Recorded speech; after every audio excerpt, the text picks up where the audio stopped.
Hell yeah. What up, everyone on TDV Live and TheAmbitiousSloth? I'm with Julian. Hello, man. everybody. What? So we're still basically setting up a bit, but I guess you're almost done, right? Are you? Oh, dude, I'm almost done right now, man. I'm good. So where are you, man, right now? Dude, I'm in my house, man. This is awesome. This is great. At my house, doing my thing. About to have some coquito that my friend made me, my friend Miguel. Which is awesome. Oh shoot, this one's frozen. No, I'm gonna have to wait until it defrosts, man. I thought it was done. Never mind. So I have coquito when it fucking defrosts. There you go. Shake that bitch up too a little bit. There you go. But yeah, man, how you been? It's been a while. Yeah, it has been a while. Since then, I guess I guess you don't know. I have been in Hong Kong. Now I'm in Taiwan for a week, and then going to the Philippines and Nepal. So traveling a bit around. Dude, that's sick. Until I have to study again, man. But before I gotta use my time wisely. So you're just there just for traveling, just hanging out and stuff? Yeah. So basically, until the end of December, I had my study in Hong Kong, so exchange, and now I'm in Hong Kong and Taiwan, traveling and visiting a friend, and then going to the Philippines, and then going to Nepal, just checking out how it's there. I haven't been there. That's sick, man. And then you go back to Hong Kong to study, right? No, this was just exchange, so I'm done there. Go back to the Netherlands and finish my study there. Damn, that's awesome. Yeah. Sick. So because we're doing a dual live, go ahead and tell my peeps like what are you doing? Because I know you were studying psychology, right? Sure. Yeah. Major. Yeah. So it's my third year right now. So in summer I'm hopefully done with the bachelor, and basically in summer started out of the pure joy of talking with people, having awesome deep conversations with them, the podcast, and just to have a purpose on like why I want to talk with people about those deep shit, because usually you don't easily get there, you stay usually on the surface, and I don't know, that's boring. Hell yeah, man. So that's why I just started this, so I have a reason and talk to people, and it's like, you want to have a podcast episode with me and like a deep conversations, like hell yeah, so we have it. Otherwise you usually don't get there.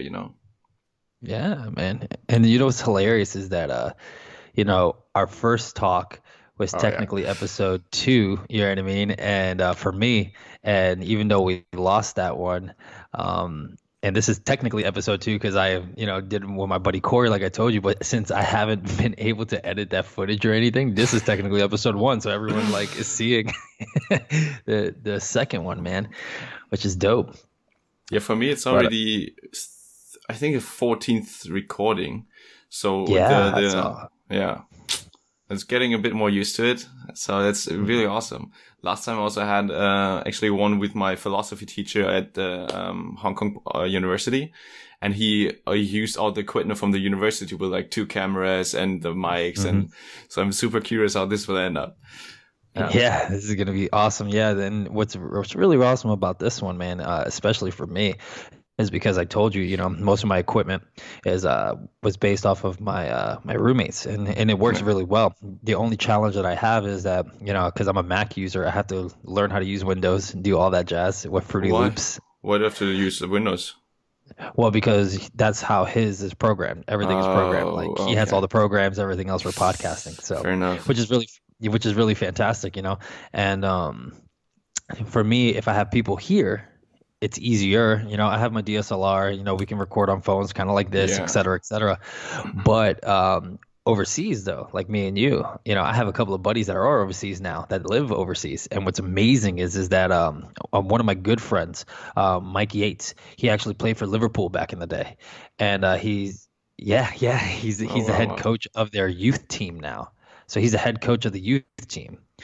And I met him while I was Spider-Man at Universal, and a friendship bonded that lasted years. What was crazy is that my ex-girlfriend, the girlfriend that I had at the time, one of my ex-girlfriends, the girl that I was dating at the time, she actually did how do you say it, blogs about football, because she is super knowledgeable about football, man. She was a Chelsea fan. She like knows a whole bunch of like all the teams, and like I was telling you before, she, how Germany's like number one all around the world, et cetera, et cetera. Yeah. And when I met him, we talked football because of that, because she put football knowledge in me. So what was incredible is that we had this bond, and he's like, you know what, Spider-Man, I'm gonna bring you a jersey. And I thought he was like, all right, whatever. Dude, he ends up fucking bringing me a jersey and gave me his info and our contact info. But then not only did he do that, the girlfriend that I was dating at the time, she was supposed to do a blog post about him, but it never happened because we ended up breaking up. So years later, we lost contact, and then this year, we actually, got in contact with each other, and he came to Universal. And so I made sure they got discounts. I hung out with the team. He invited me to their youth team match the next day, got me a brand new jersey and the whole nine. And I told him, I was like, since we're doing this podcast, you know what I mean? I want you on there because this was supposed to technically happen years ago. Yeah. And so, I'm so grateful to be on your podcast, because now I can do that with him. You know what I mean? Finally, after all these years. So, and it's going to be interesting to get into the mind of a football player, like a high athletic football player, especially someone from Liverpool, dude. Liverpool's a fantastic team. Yeah. I know. You're a club man. Yeah. But so what do you want to talk about today? This is gonna get super fucking interesting, man. I actually have a bit prepared, to be honest. Oh, you have something prepared? Yeah. I'm the free flow, like I told you. I usually like just to talk, so let's go. Yeah, I do like to just talk as well, but to have like somewhat a topic, So yeah, sure. First of all, it is quite hard to access what you do all the time, like where you spend your time on. So I have a question which I ask most of the other people as well.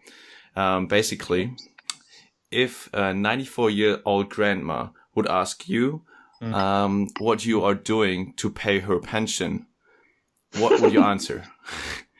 My 90-year-old grandma?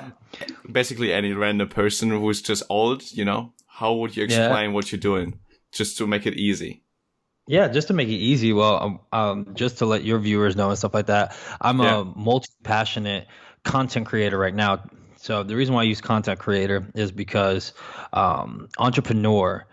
I'm a big fan of Gary Vee, like I was telling you before. Yeah. And Gary Vee was just like, if you use entrepreneur and you're not running your own business, you shouldn't say that you're an entrepreneur. You know what I mean? So I'm an entrepreneur in the making. So that's why I say I'm a content creator. So right now I'm doing content. So I'm multi-passionate. Basically, I have multiple passions, which I call the big four. My passions are health and fitness, music, film, and then personal development. And this is where the podcast comes in, with the whole mindfulness and everything else. So that's basically the easiest way I can make it for people, rather than telling them a list and going on and on and on, because I like to rant, ADHD type deal. That's awesome, man. But what I then also thought of, because you told me before, or even on the Instagram account, multi-passionate, it sounds also a bit like I just cannot decide what I want to do. What would you say to that? Some people say that, man. And what's fucking incredible and what's crazy is that I thought the same thing as you. The reason being is because I thought, man, maybe I don't know what I want, in life. Because I had people constantly tell me, you have to pick one thing. You have to stick to one thing, Same, yeah. And the deal is that most of my idols are multi-passionate, and then they're successful at it. And one of my biggest idols, and I'm going to tell you because, I'm into the bodybuilding stuff, is Arnold Schwarzenegger. Arnold Schwarzenegger, like when he tells you that he dreamt of coming to America, wasn't only the bodybuilding thing. And the reason being because Reg Park was a bodybuilder, successful bodybuilder way back in the day. And then he became, into like movies and stuff. So Arnold was like, I want to be a pro bodybuilder. And then not only that, I want to go ahead and go into film. But what he did was he prioritized. And that's the difference, though. Makes sense? So for me, I'm multi-passionate, but how do they connect? So like this year, especially with my my disease that I got over that I told you, when it almost killed me, is that I made a lot of trial and errors. And what's amazing is that a lot of people don't want to fail. And failing is where you learn. And so what I learned a bunch about myself recently, the times that we haven't talked. And that's why we haven't talked, because I've been doing a whole bunch. So prioritizing is the goal. So for me, I figured out I did a film project. I'm not going to name any names, but I did a film project, and there was a lot of conflict, a lot of artistic conflict, right? Between And even though actors, or between me and the producer. Okay. And he was a good friend of mine. And to me, he still is. He doesn't want to talk to me, but it's on him, not me. But so what ended up happening was, with this conflict, and barely getting any credit on the project, you know what I mean? It made me realize that I can't work for somebody film wise. And the reason being is because film and creation is my outlet and my escape from reality, pretty much, right? Mm-hmm. Okay. So here's the deal. I can't have anyone tell me, no, you can't do it this way. It must be my way, when I'm putting my passion and my direction to a project. So, and again, who are my film idols? Quentin Tarantino, you know what I mean? Guillermo del Toro, and those guys, and so Adam Sandler's and everything else. But those guys, what they did was they made their own films. They were indie filmmakers, and also Christopher Nolan. You become indie filmmakers, you do it the way you want to, and then it came out. And not only were they successful directors, but after that, have you seen Quentin Tarantino direct anybody else's films? No. Exactly. Exactly. Right. That is your dream also, to do something in this direction with filmmaking. Bingo. So I realized that I can't do that. But if I didn't fail at that project, I would have never understood that. Make sense? Of course, yeah. So that made me go, okay, this is a long-term goal, because again, I just recovered. I've only been recovered for 5 months. Yeah, man, that's incredible. Oh, maybe you should explain first what you had, because. Oh, okay. Yeah, so to veer off track for a little bit, I had severe psoriasis from head to toe, to the point that it was destroying my organs and my cells. So some people have it when they have severe psoriasis. Some people have it aesthetically. So basically, they look horrendous. What is that exactly? Severe psoriasis?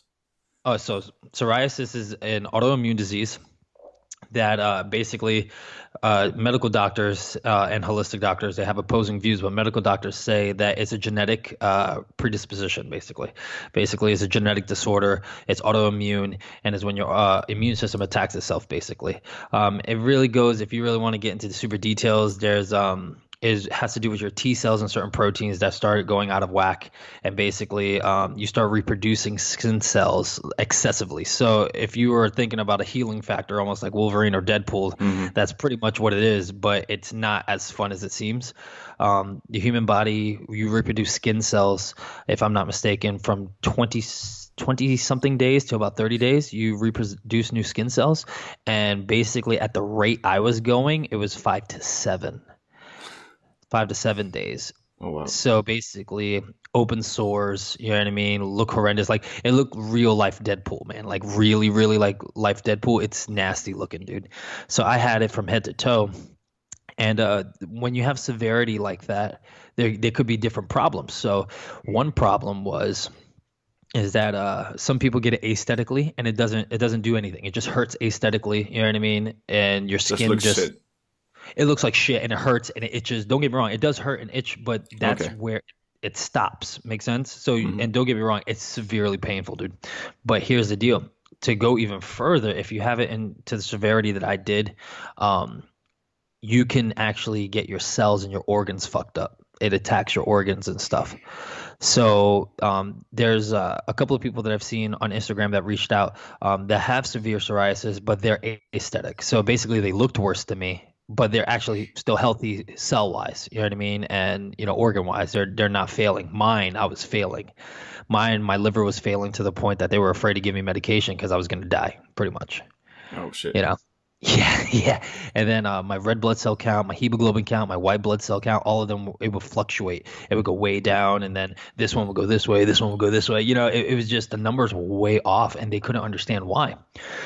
And the thing about psoriasis too, which is insane, I have it on my video. So if anyone wants to check my videos on YouTube, is youtube.com/projectrise1, and it's Rise with a Z. So it's It's crazy. I go really deep into that. So if anyone wants information on your podcast or mine to go there, that's where it's at, man. I go really into detail, but they don't know, basically. They say they have no idea where it comes from. It has like a million triggers. Okay. It could be anything. It's like stress induced. So basically, it's like anything can trigger it, from regular stress, you know what I mean, to cold weather, to just exercise. They say exercise is good for it, but if you're stressing the body too much, then that can happen. But they It could basically be don't really know. nope. They really don't know. They have links. They think they have like, all right, it's linked to leaky gut. So leaky gut has a link to psoriasis, but holistic doctors on the other hand, they think otherwise. So holistically, there's Dr. Robert Morse, who I mentioned in my YouTube channel, that said that is actually your lymphatic system that's backed up, that's not flushing properly through your kidneys. So he recommends to do like either grape fast or watermelon fast. The reason why grapes are watermelons is because that they're the most hydrating of the fruits. But basically, that's all you eat for 40 days. 40. 40 days, yeah. So it's a fast, But and so it's it's supposed heavy, to it's man. supposed to Yeah. have. Oh, dude, fuck yeah, man. I mean, I went raw vegan for, like I told you, for 2 months, and went vegetarian for 1 month, and yeah, But that I mean, was with the other diet, you eat just grapes. no. Well, yeah, for Dr. Robert Morse's, you just eat the grapes. I mean, So it's vegetarian supposed. vegan is still something completely different. You can still eat a lot. Oh yeah, yeah, no, but it's a fast. Like I said, Yeah. it's not just a diet. It's a fast, and it's supposed to clear out your lymphatic system. You know what I mean? Mm. And then have your kidneys flushing through and everything else, and it's supposed to like reset some of your adrenals, etc. But that was his take on it. Then other people that I followed on Instagram, there's like this lady, her name was Yolenka. That's her like screen name on Instagram, and she cured her daughter's extreme eczema. Like I'm talking about, it was like bad, like mine, extreme eczema, with doing a fruit diet, and that fucking cleared it up. So then she did the fruits and veggies, so they're vegan now too. And so she gave me a couple of tips, and then the guy that I followed though and that I did was Anthony Williams. Now this dude, they call him the medical medium on Instagram. Now it's Okay. kind of like yeah, it's kind of a Sounds little a bit hokey, cheesy. man. Yeah. Yeah, yeah, it's a little hokey, man. And what's a little hokey is that basically he says that he talks to God or spirit or however you want to Yeah. call it. And basically that the spirit gives him the information to, tell people what to do. And even though it's wonky, bro, like it's seriously crazy. Like you have no idea how many people testify, like so many testimonies, bro, that like people are healed. And you're like, what? Yeah, it's sick, man. It's crazy. And he has a couple of books. I'll have one of his books, The Medical Medium. But I did his protocol, bro. And the reason why I did his protocol, because who knows about this synchronicity thing? You know what I mean? There's a lot of things that we don't understand in the universe, Of course. Yeah. Yeah. Yeah. But And so a quid.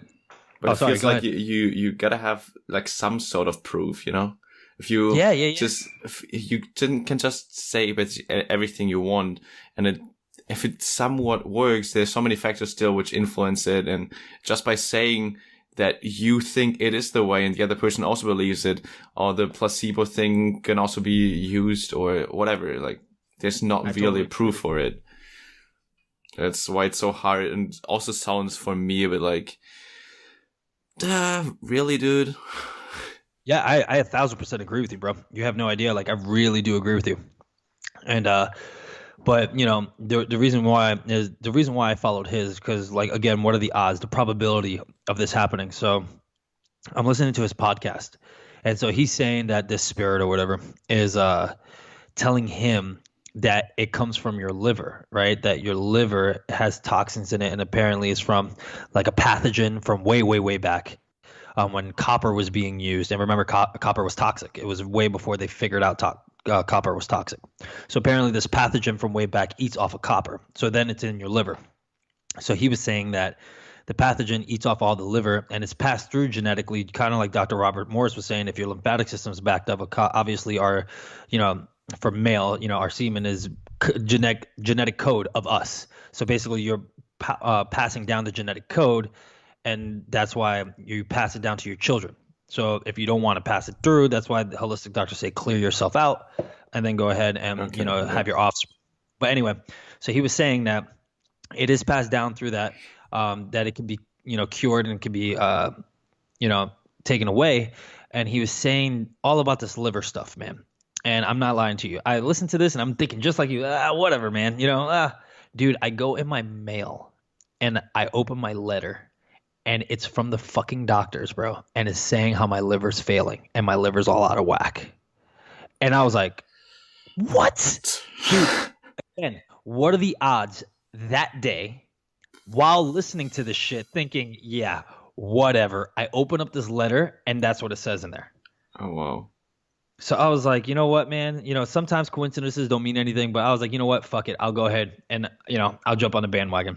Yeah. Because again, this dude on Instagram has thousands of like testimonies, bro, of how it healed them. And like you said, I'm a big thinker and about placebo effects and stuff like that. Sure, so I'm like, man, maybe, So what I did was I went ahead and I was like, okay, so I'm just going to do the raw vegan. You know what I mean? I'm just going to go ahead and do his protocol on the certain fruits that I need to eat and, the vegetables that I need to eat. And I did it, bro, for 2 months. And so when I took beforehand, so a lot of people are like, well, how'd you do it? And I tell them straight up, I'm like, I took Humira injections, which Humira is a biologic. But now the deal is, though, is that the reason why I took it is because I was so severe that I told you I was dying to the point that I was just like, I couldn't take it anymore. I was like 6 months of hell and torture, pretty much.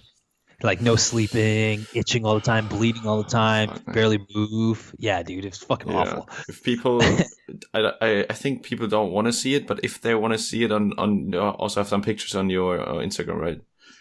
Yeah, they're on my Instagram, or you can go on my videos. My videos on YouTube have them also. I put them up in there. Yeah. Yeah, dude, it's nuts. It looks crazy, man. Yeah. So shit, I lost my train of thought. So I went and I was like, okay, I'm gonna do this, and I did his protocol, and the Humira injection. So I took him because it was already too late. By the time I found the holistic doctors like Dr. Morris and all them, I was like 5 months in. Yeah, there was no fucking way. I was 5-6 months in already. So so to get the quick relief, I did Humira injections. And what's insane is that my doctor told me flat out, was like, you are not going to see any results within like 3 months. You'll probably see a slight change, a slight, like this much. Okay.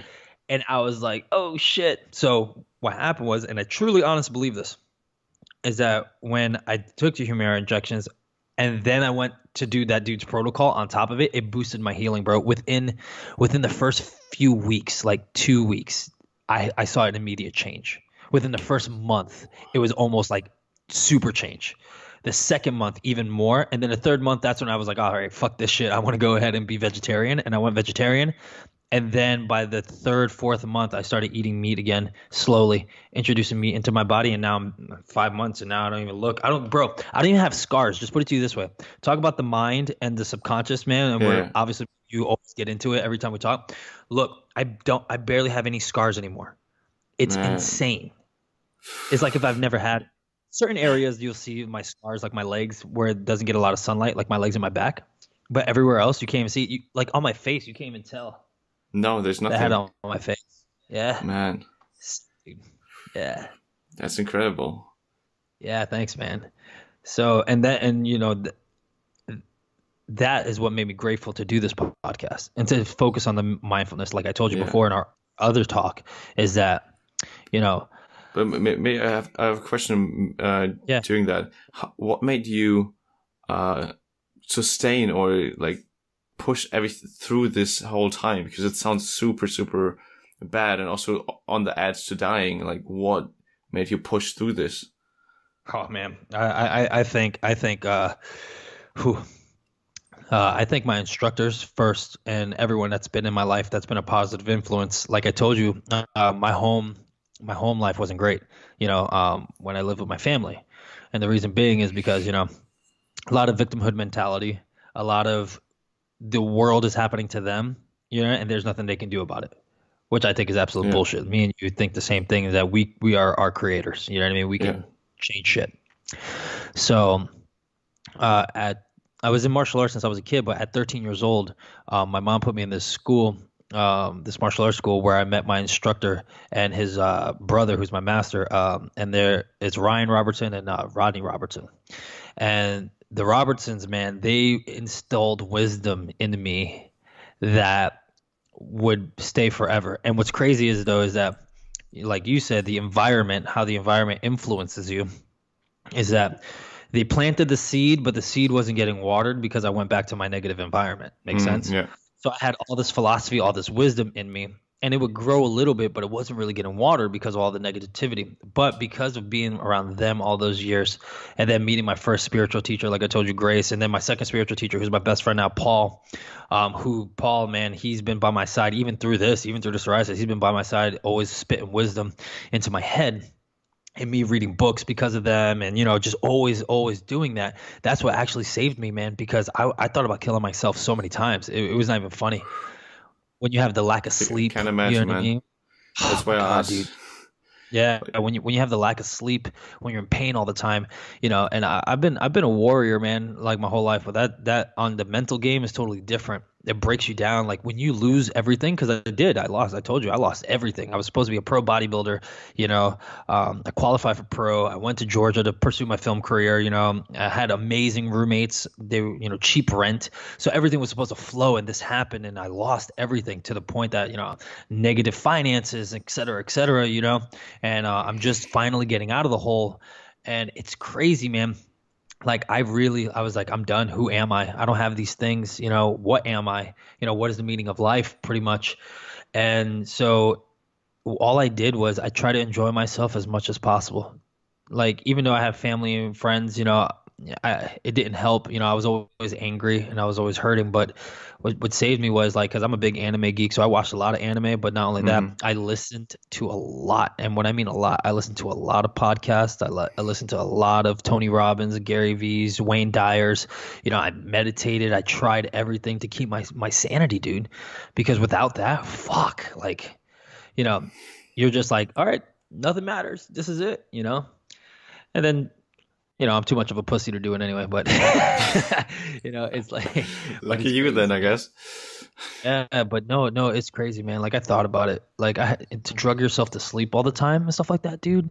It's not even funny. But there's a saying, when the storm comes, you can either drown in it or let it make you grow. And dude, that storm fucking watered my seeds, man. It watered the seeds till it sprouted, and all this gratitude came through, everything, all the philosophy, everything that they ever implanted in my brain basically just sprouted finally. It's like growing like what's that gentleman's name? Les I forgot his name. Les Brown, when he was talking about the bamboo, when he was just like, you're watering bamboo. Yeah, and it takes 5 years, Yeah, dude, Les Brown is amazing. I love him. And yeah, that's pretty much what it was, man. It was just, it kept watering. And then finally life was like, oh, you don't want to let this happen. And it broke me, dude. It broke me so it would happen and it would grow. And so now here we are, now talking like crazy shit. Yeah. Like you started in the beginning with the failures. It's necessary to have them. And that was, I guess, not a failure in the sense, but it's still like you failed due to external illnesses, I guess, but that made you a hell of a lot better.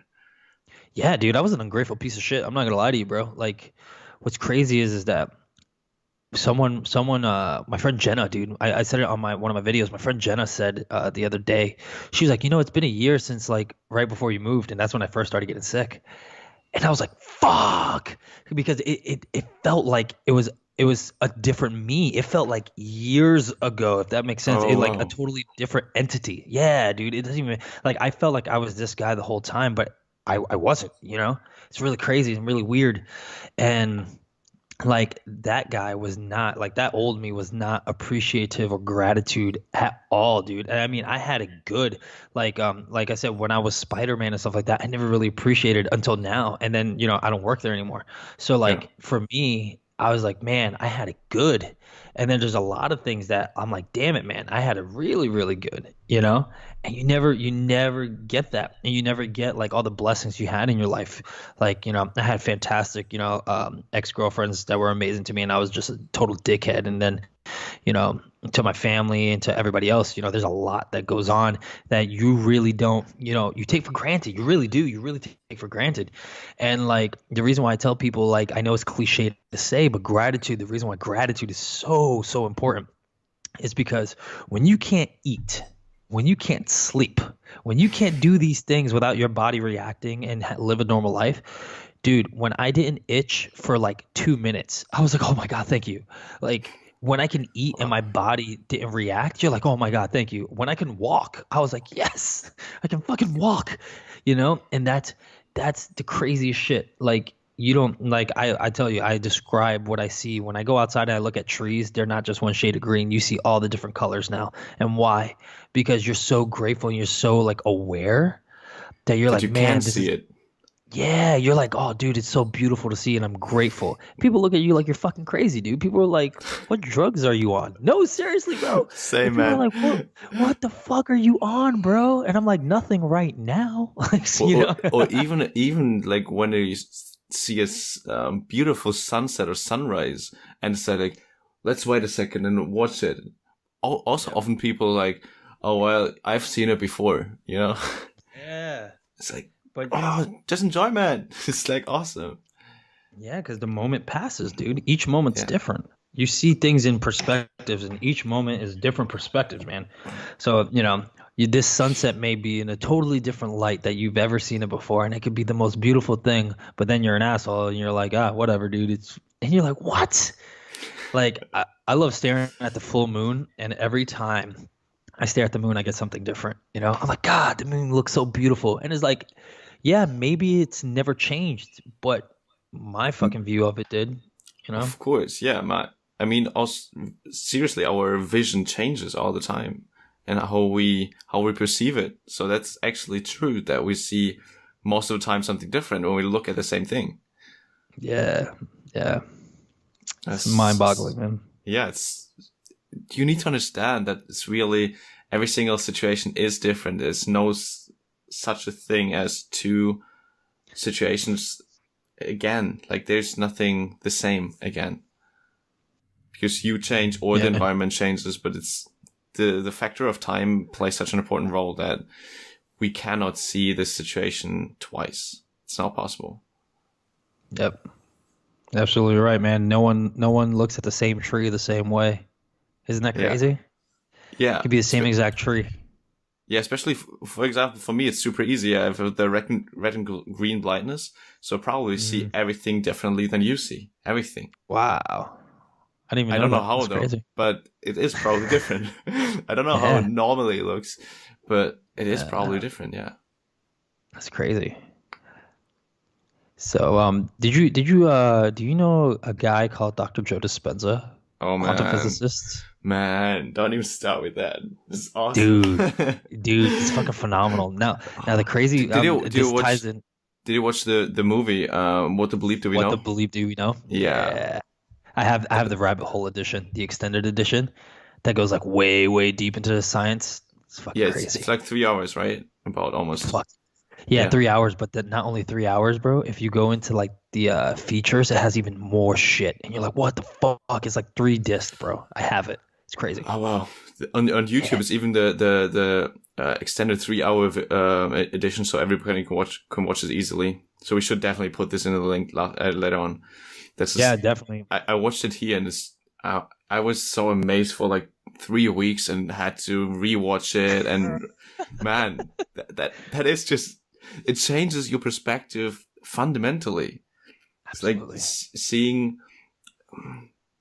that everything is influenced by the way we think. Just by merely thinking, we can change seemingly physical laws. It's like, what? Absolutely. And what's incredible, though, this is how it ties into my story. You ready for this shit? Yeah. Okay, so everyone still asks me, are you on the Humira injections? And I said no. They're like, why? Because I'm doing an experiment right now. And the reason being is because I've been doing a lot of Dr. Joe Dispenza like binge watching. Not only that, do you know what's his name? Shit, it's gonna come back to me, and I'll tell you. But so Dr. Joe Dispenza was talking about, the whole power of thought, right? Mm-hmm. And so we got into the whole power of thought and everything else. And one of the ladies that reached out to me, her Instagram was naturally heal psoriasis. And so she asked me a couple of times, like, what did I do? And then she's like, no, I just want to go to the natural route. Bro, aesthetically, she was worse than me. Like, I had it from head to toe. She was worse. Like, again, not to the point that it was killing her on the inside. You know what I mean? But to the point aesthetically, looked fucking god awful. Like, her face was way worse than mine and everything else. She is 95 to like 99% clear now. And she did it all on Dr. Joe Dispenza's fucking meditations, bro. No medication. I swear to God. That's what she claims right now. Dude. And it's insane. She was worse than me aesthetically. And I'm like, what the fuck? So when I saw that, I was like, all right, dude. I'm like, if this chick can do it, you can do too.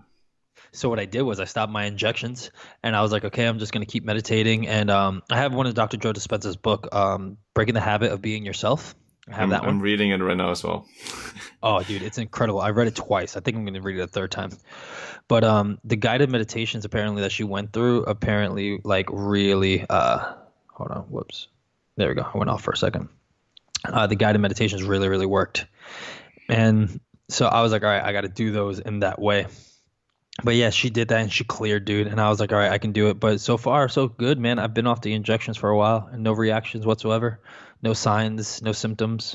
So see how it goes. Wow. Yeah. Actually, I think Joe Dispenza is going to be in Germany, I think in Cologne in March or something. I want to go there. Yeah, man. You should, man. The thing I like about him, though, is that he's very scientific in what he does. Yeah. And but his story is also incredible. About him. Yeah, getting hit by the car on his bike, dude, and fucking shattered his spine and everything. It's fucking nuts. Just meditate and it rebuilds itself, of course. Well, his story, man, like when you're in a body cast and can't move and can't do shit, and they're telling you, hey, let's stick a rod in you, and he's like, fuck that. And all he did was try to focus his mind, and he fucking did it, dude. Incredible. He said it was a hassle to get his mind to focus, but once he did, man, fuck. His story about his daughters too, about how his children like can manifest a lot of shit. It's crazy. Yeah. It's crazy shit. But, yeah, it was actually super, super interesting. And I don't know what the mind is really capable of, just because we haven't really tried it. I mean, he focused for months on just rebuilding the spine for hours, 3 to 6 hours a day, I think it was. And then he couldn't do anything else. Yeah. He couldn't do anything else. He was fucking stuck in a body cast, dude. I mean, I could imagine that many people also would just, I don't know, watch TV or whatever. Like, yeah, that's because it is actually exhausting to concentrate your mind on such a thing. And especially with that focus on rebuilding the spine in your head. And whenever you drift off, this is the important part. Whenever you drift off, you have to start again. Oh, yeah. And that is so difficult because, of course, within a minute, you can drift off, 80 times. Mm-hmm. That's so easy to do. Yeah, on the meditation retreat that I went to with Paul, it's called Vipassana. And it's supposed to be like the original teachings of the Buddha, right? Oh, and it's all donation based too. And they're fucking super like... They're all over the country, all over the world, dude. And Vipassana, and it's all donation based, which is crazy, dude. That's what I want to do in Nepal. You're gonna do it in Nepal? Oh, you're doing the 10 days, dude. Yeah. It's phenomenal, bro. You're gonna love it. I'm sure going. I will. Yeah, dude. Yeah, go ahead. I'm waiting for you. Oh yeah. So that's in the end of January. I'm going to do this before I go back to my study. Hopefully. I don't know whether it would change so intensely that I will do something else. I'm not sure. But no, I don't think it.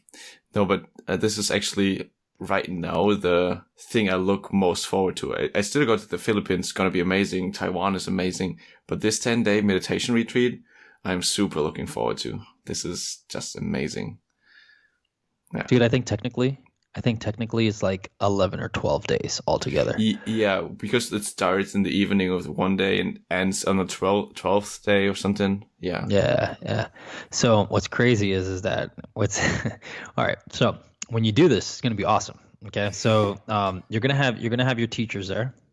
I'm gonna kind of spoil a little bit for you. You're gonna have your teachers there, but your main teacher, Goenka, he passed a few years ago.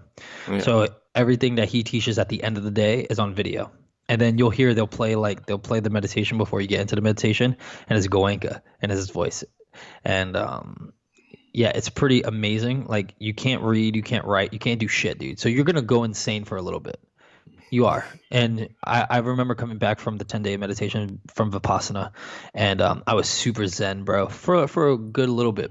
But here's the deal, though. Here's where the environment comes back in. Remember, your ego and your environment plays a part. So once your mind gets back to your environment, all of a sudden you shift back to where you are. But here's the deal.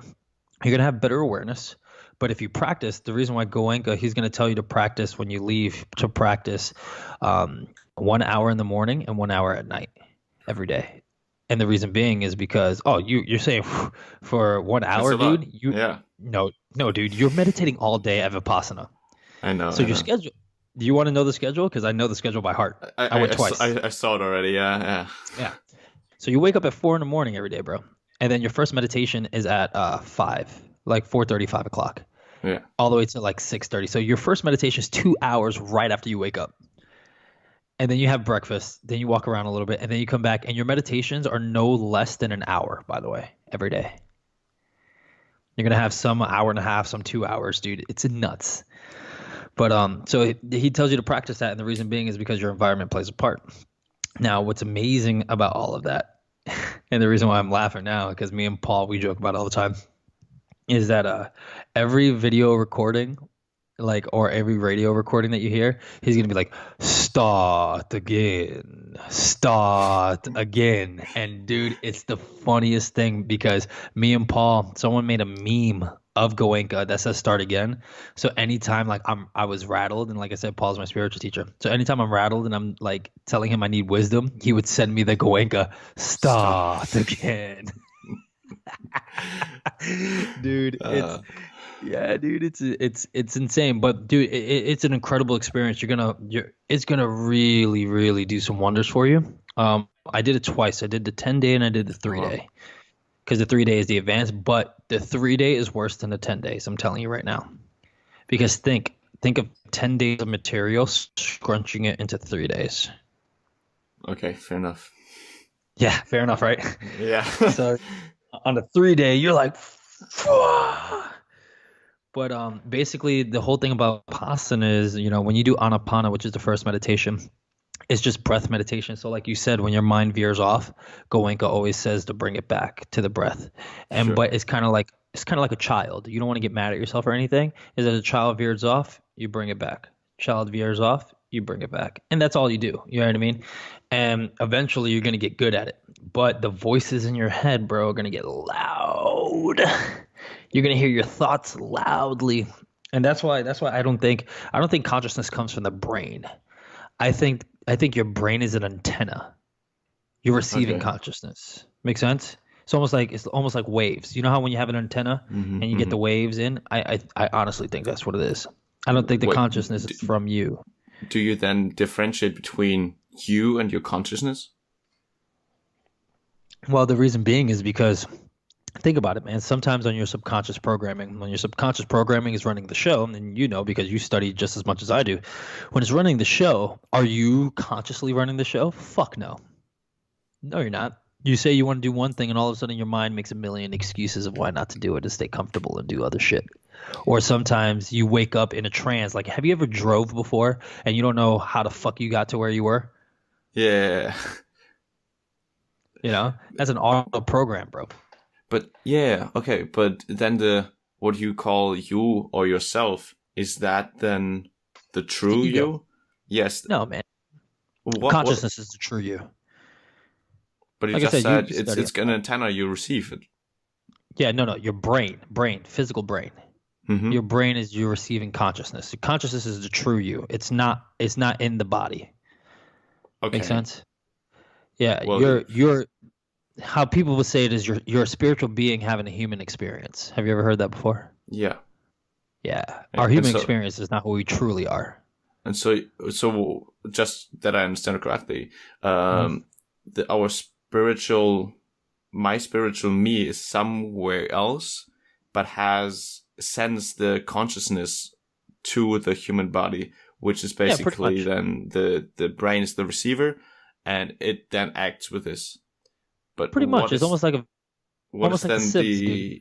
Was almost what Sims? Almost like the Sims. When you play the Sims, you have an avatar, dude. It's like that. Like we're the higher, us to the video game. We're the higher self making the character move. It's like vice versa, dude. How I think of it is that so the universe, if it's true what they say, because like I said, I like to think a lot in weird shit.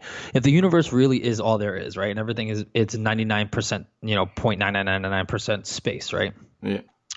If everything's just made of the universe, and we're a reflection of the universe just learning of this human experience, right?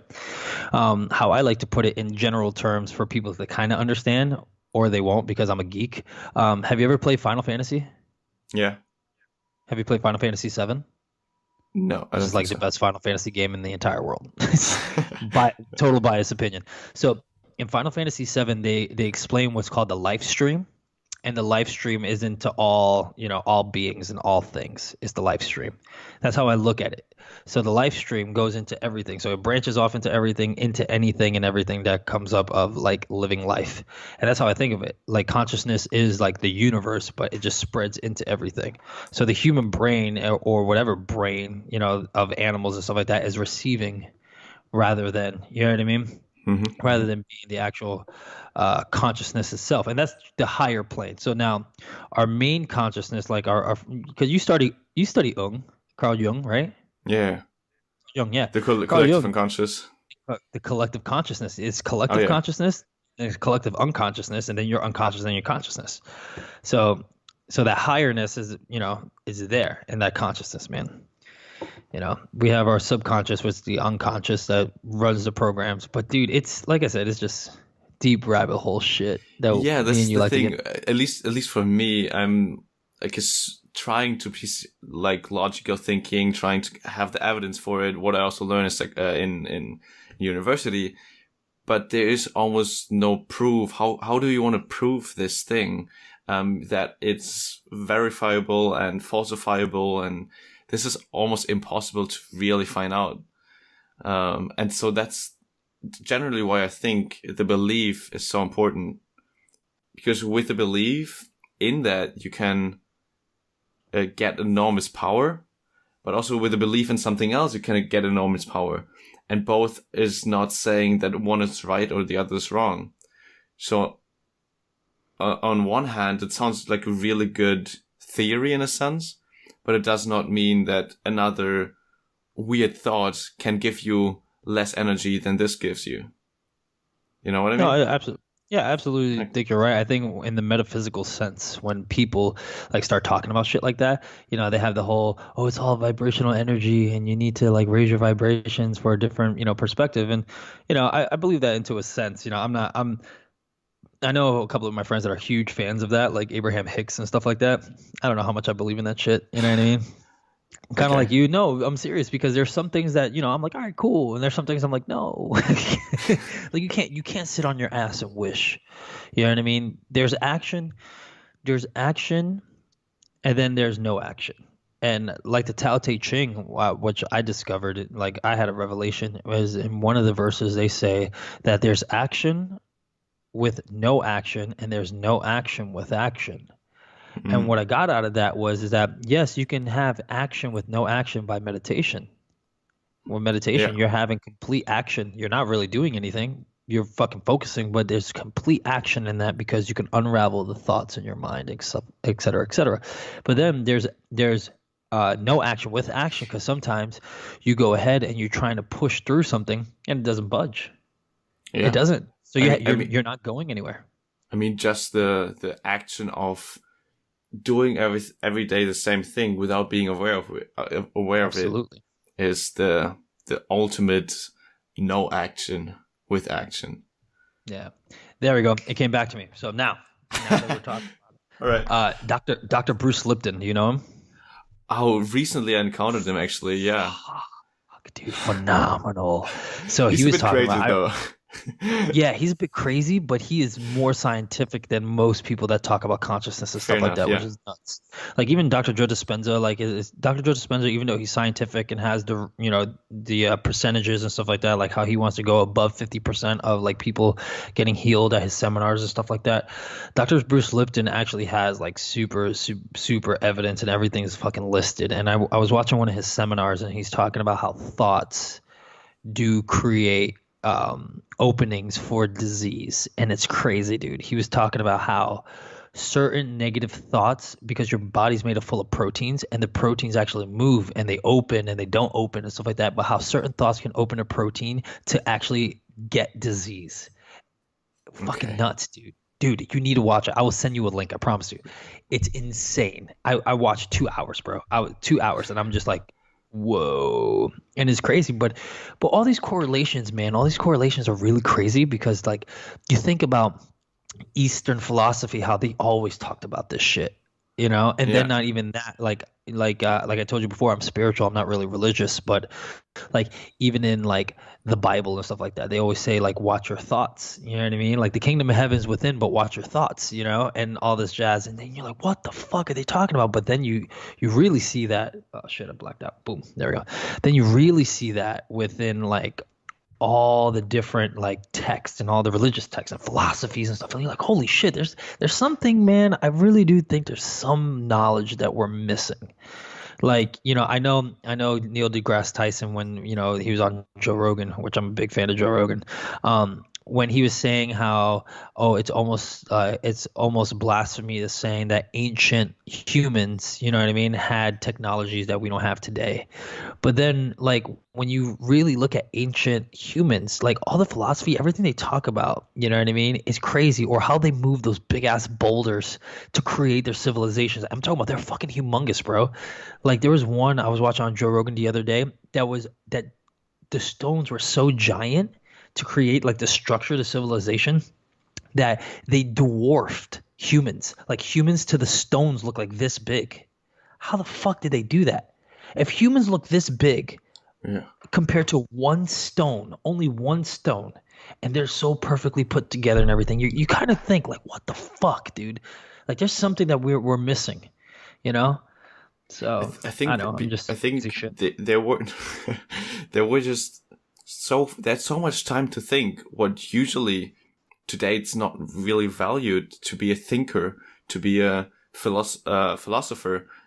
At least what I experience quite often, when you go into the philosophy area or philosophy term, most people already buckle off and it's like, oh yeah, this is just like thinking and talking bullshit. Everybody can do this. Mm-hmm. But it's not. Like it is really difficult to be able to think that creatively and also critically in philosophy. And so I actually value that a lot. And I think it has lost a lot of value in the recent, or I don't know how many last years, but in comparison to obviously those big thinkers like Socrates from a couple thousand years ago, like those people just were really preached for being that of a person that were really high in society, and that is completely the opposite nowadays. I totally agree with you, man. I think a lot of people are doing it for money now. I know that sounds weird. Like I'm not gonna name drop any being a philosopher for money. Yeah, like those personal development speakers and shit like that, like love attraction and stuff. Like I do believe in that. Don't get me wrong. Like I do, like in a certain sense, you know what I mean? I think there's a balance in life that people just don't want anymore. I think people just want to have this either wishful thinking, or they just want to like just sit on their ass and not do anything. And remember, life is about balance, man. Nature's about balance, Dude, think about it. extinct animals all of a sudden reappearing out of nowhere. You know what I mean? And then all of a sudden, then you have like certain ecosystems dependent on certain animals' like livelihood. You know, everyone thinks is like, oh, it's tragic for certain animals to get eaten or whatever, but it's like, dude, if that doesn't happen, then it's just out of whack. It's just out of order. And there's a nature of things. I think honestly, yeah, we're not of this world. We're in it. But we have to play the game, dude. We're in the game. So play the game. You know what I mean? And make the game bend for you and learn how to win, you know, in a sense. And so, you know, I think a lot of these people that are doing the law of attraction, that are doing the personal development, are actually taking advantage of people, bro. And the reason being I say that is because I love Tony Robbins to death. And that dude put in the work, though. He did. And I know a lot of people, like back in the day, they're like, oh, well, he just copied off somebody else that was, you know, pretty successful in his time. I forgot that speaker's name, that everyone said that Tony had the same style. But the thing is, though, Jim Rohn. I think so, right? Yeah. Something like that, yeah. So, but the deal is that when we have an idol, we like to emulate them, which is no problem. You know what I mean? We all do it. We're all humans. We do it. But the thing is, though, Tony did the work to the point that he studies psychology to a T, explains to you why this happens, et cetera, et cetera. Like he really goes in depth of like, this is why. And, you know, the pain pleasure thresholds in your brain and stuff. So he gets really scientific with it. Now, that's doing the work. But then there's some people, like I said, I'm not going to say any big names because obviously I don't want, you know, any beef or whatever. But you have some big names that don't do any of that shit. And it's just like, oh, it's just law of attraction. If you just think this way and that, and it's like, dude, no, that's not how it works. Because like Dr. Joe Dispenza says, in order to have a subconscious thinking, you know what I mean? You have to be that. It's beingness. It's not just like, oh, I have these thoughts like once every week and then my life is going to change. You know what I mean? Like it has to be repeatedly busted into your brain.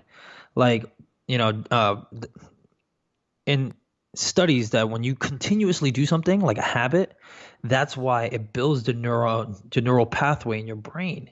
And the neurons, when they connect together, like Dr. Joe Dispenza says, whatever wires together fires together, right? Sure. And that's your whole thing. But the thing is, just like the human being and anything in life, when you stop doing something, you don't stay there. It decreases.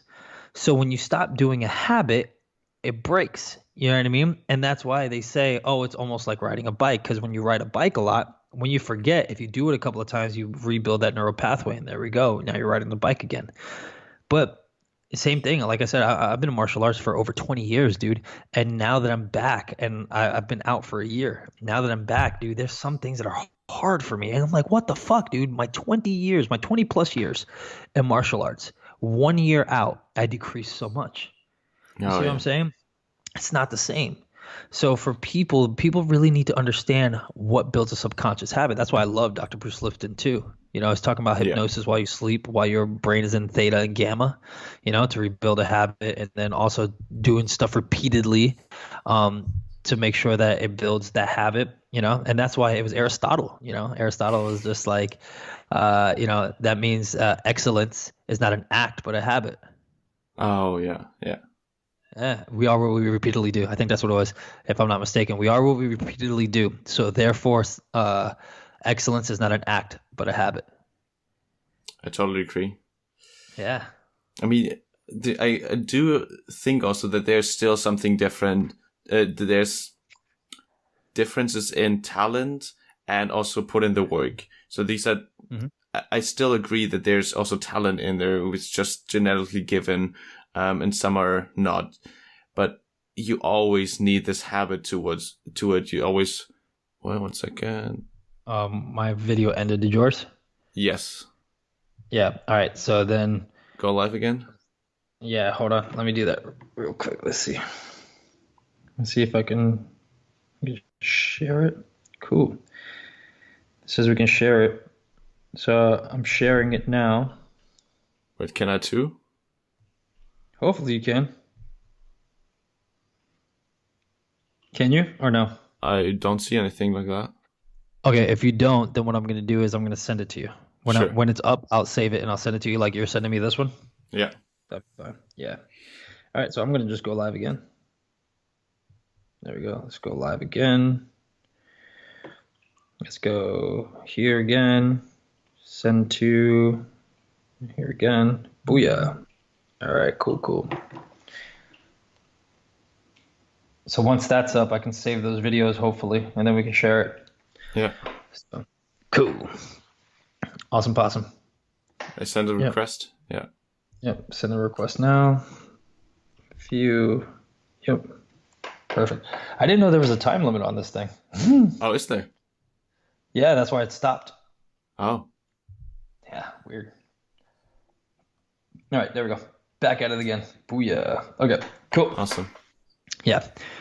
So it was on the talent and basically putting the work as well. So there's this talent, but without so it makes basically it easier or maybe also a bit faster to reach your level of in martial arts. If you don't have like a body understanding, you know how to move, then it's getting way harder to learn new movements.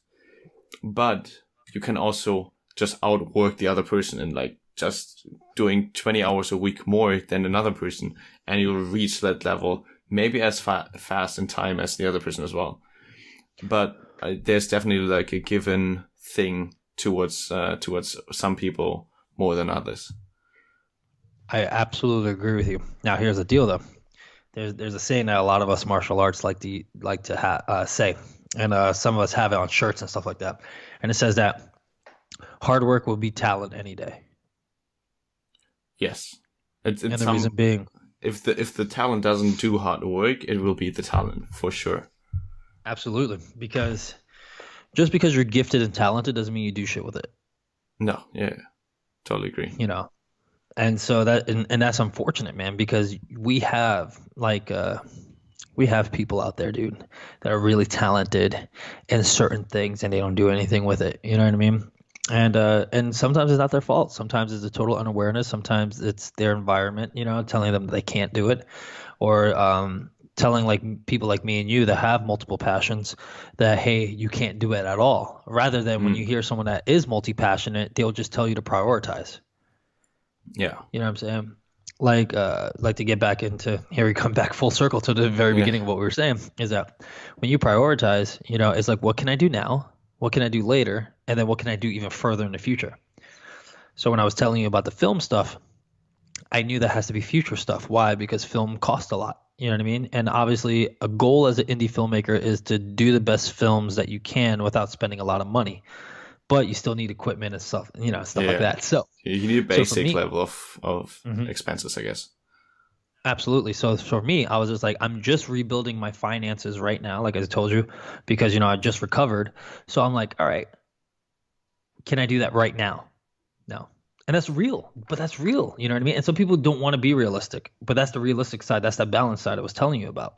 Yeah, you can pursue your dreams and your goals and stuff like that, but you need to be real. So for me, I was like, I can't do that right now. Okay, cool. I was like, my music. Yeah, I can do my music. I can do my covers or whenever I want to and look for a band. Cool. And I was just like, but what do I need right now? So now we have to get into like necessities. Like, what do I need right now? What's important? And it's a need, not what I want. What's important that I need right now? I need to rebuild my finances so I can be stable, you know, still live here at home, pay rent and stuff, and to do the necessary things, the necessities. I'm like, all right, I need to find a job. I need to get money. Cool. That's step one. All right. Step two, what do I want to do? And I told you before, I was like, I want to get my fitness coaching website up so I can get more clients and stuff like that. Cool. Can I do that immediately right now? No. Why? Because I need a certain income to host. I have my domain names already. I did all the work that I already needed. But what else do I need to do? I need to host my domain names. Not only do I have to host my domain names, I have to go ahead and get you know, certain advertisements, certain things like certain analytics and whatnot to make sure I get people to come to my website and get revenue. So, and you have to pay for that. Can I afford that right now? You can. You see what I'm saying though? Yeah. You see what I'm saying? But it's just like, but can I do that right now of what I'm making? See? Yeah. Because remember, when you lose everything, you don't start back at zero. You go into the negatives. Yeah. So right now I'm coming out of the negatives. So that's where my priority is. So once my priority is set, once I make the money, then all of a sudden go and build a website. You know what I mean? Which I already have the website, but host the website. Once I host the website and pay for every like advertisement thing or whatever, then I hit that goal. And once I hit that goal, that's how I'm going to be making my money off of one passion that I have, fitness. Yes, I can make money that way, which I have no problem making money that way. But then what's next? Okay, let's go into the other. And that's how it all connects with all the passions. But it's all only priority, man. You have to make it a priority. If you don't prioritize in your life, who was it? Was it Benjamin Franklin that said it? I think so. Was it Ben Franklin? The one that says that if you fail to plan, you plan to fail? I don't know whether he said it, but I can imagine, because he also had a super structured daily plan always. Yeah. Yeah, I believe it's Ben Franklin, if I'm not mistaken. He's like, if you fail to plan, you plan to fail. Yeah. You know. So, yeah. So what is then your priority right now? Is that your podcast? Or is it making... Yeah, well podcasting, I told you I wanted to do it for free. I didn't want to make money off of my podcast. You know what I mean? Like if my podcast does make revenue, that's awesome. You know what I mean? Cool, whatever. But it's not important to me. So right now my priority obviously is my job and making my money to get out of the debt that I have. And which I'm very close to, which is amazing. Like I've done it in such a short period of time. People are like, how the fuck? I don't even know, dude. Like I've just been busting my ass. But yeah, from that, my priorities, like I said, my website, my fitness coaching, man, because I love it to death. I love fitness. I love martial arts. I've been doing it forever, my whole life. And then, music and film comes next. But my personal development has always been in each and every one of these things. With martial arts, you have the philosophy, with bodybuilding, you have a certain mindset that all the like strong bodybuilders have. With music, same deal, man. You have people that are free spirited, but like their mindset's totally different, And so that's why, and then film creating, bro, you have to have a vision. Are you a visual person, and that's a concentration of the mind, dude. Concentration of the mind in order to create stuff, Did you see my Deadpool fucking little thing that I'm doing? You Deadpool? I only saw the mask, right? Yeah, but did you see it? The I Christmas didn't watch video it. I did? No, dude. Oh. Yeah, it's pretty funny, but it's a comedic thing that I want to do, and that's what I'm going to be doing on YouTube soon. It's called Couch Talks with Deadpool, and it's going to be on it's going to be on random shit like Deadpool would be, because I'm a big Deadpool fan. But it's it's going to be things that are trending and things that are not, and it's just going to be structured, but kind of all over the place, if you know what I mean, just because of the character himself, Mm-hmm. So, sure, why not? Why not? Yeah, I'm gonna turn this bad boy around. There we go. Wow. Yeah. So, for me, it's, I think, I go more and more in the direction that I wanna also be somewhat a coach to, just as you also mentioned before. So many people don't realize what their potential is due to environment, due to their own beliefs, due to what they learned from their parents or something like that. And I just right now tap into this fear that I realize how much I can do, but I immediately want to share this, because that can help so many people, that when they realize that actually they have almost unlimited power to achieve their things, whatever it is, like it really doesn't matter what they think they will be really good at, or what gives them energy. That is where I get also like the most energy from myself out. I just realized that also here in Hong Kong that I'm almost automatically doing that, and like trying to ask questions in the direction of like, okay, what if, like those questions, or but what is important for you right now, stuff like that. And it just gave me so much energy when they started to like make some clicks in their head. These moments are just so phenomenal that I really, really want to pursue that. Yeah, so, man, that's absolutely fantastic.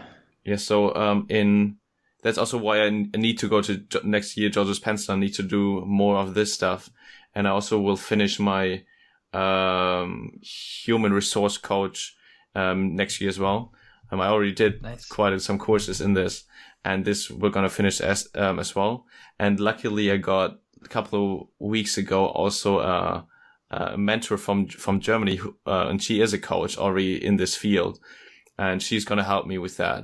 So that I'm super enthusiastic to go there back and do that while finishing my study. and we'll then see how it goes. But this is right now my main focus. So I'm super, super pumped for that. That's so sick, dude. So what was your inspiration of getting into it? Because mine was the whole psoriasis thing that clicked for me. What was yours like that you're like, oh yeah, I definitely want to help people? It didn't really start with definitely want to help people. I think that came over the time. But how I came into that I want to improve or something like that was really that I think it was back in the 8th or 9th grade. I was so sure that I'm too stupid for my high school. I was, because I was almost failing, almost had to like redo the class. And I then studied also a bit more, and thought if I don't, achieve that with that amount of studying was basically a week for an exam or something, which for high school quite a bit. But it still didn't really increase my grades. I thought I was just too stupid for all this shit, and was maybe even thinking to go to like an easier school like that. Yeah, I know. And then I still went through there somehow, and so got my high school diploma, but I don't know exactly where it came from. But then after high school, when also the friend circles broke up a bit, I started to think, there must be another way. It can't be true that I'm like too fucking stupid. Like there are probably some tips on like how to make it easier. And that's, but I'm quite sure that this only happened because high school went over. Like I couldn't have done this if I was still with my old friends, with the environment of, people suggesting that studying is uncool, not cool really, stuff like that, you know? And then afterwards I started reading so much, and obviously always about memorizing stuff, how to learn. And this really gave me just a small glimpse of, wait, maybe it can actually be that there are methods to increase what I can do. So really, really started slowly of like reading one book, maybe just, I think one which I remember is like, doing one thing. This is just like focus on one thing, and you obviously increase, your productivity just because you really focus on it. And that was actually one thing I always was doing wrong in high school. Obviously, you have your computer screen in front of you, your phone lying next to you, and then you're trying to read these math formulas and trying to understand it. Obviously, it doesn't work. And that was, in hindsight, then obviously the thing what prevented me from being a bit better in high school. But in the end, this kind of almost failure. I still got my diploma though, but this felt as a failure gave me then the push to learn more, to really put my thought into studying this. And then I actually encountered that I have just a thirst for learning new stuff. It's just like almost any field, also with the neuropsychology, with philosophy, all this stuff came also just because I'm super curious about new things. And so then it slowly started for me that I saw how much I could just learn and increase my mental capacities by focusing on a couple of techniques and methods. So it's not just, as we said before, the talent you get, the cognitive capacities, but you can still increase through so many easy methods to use.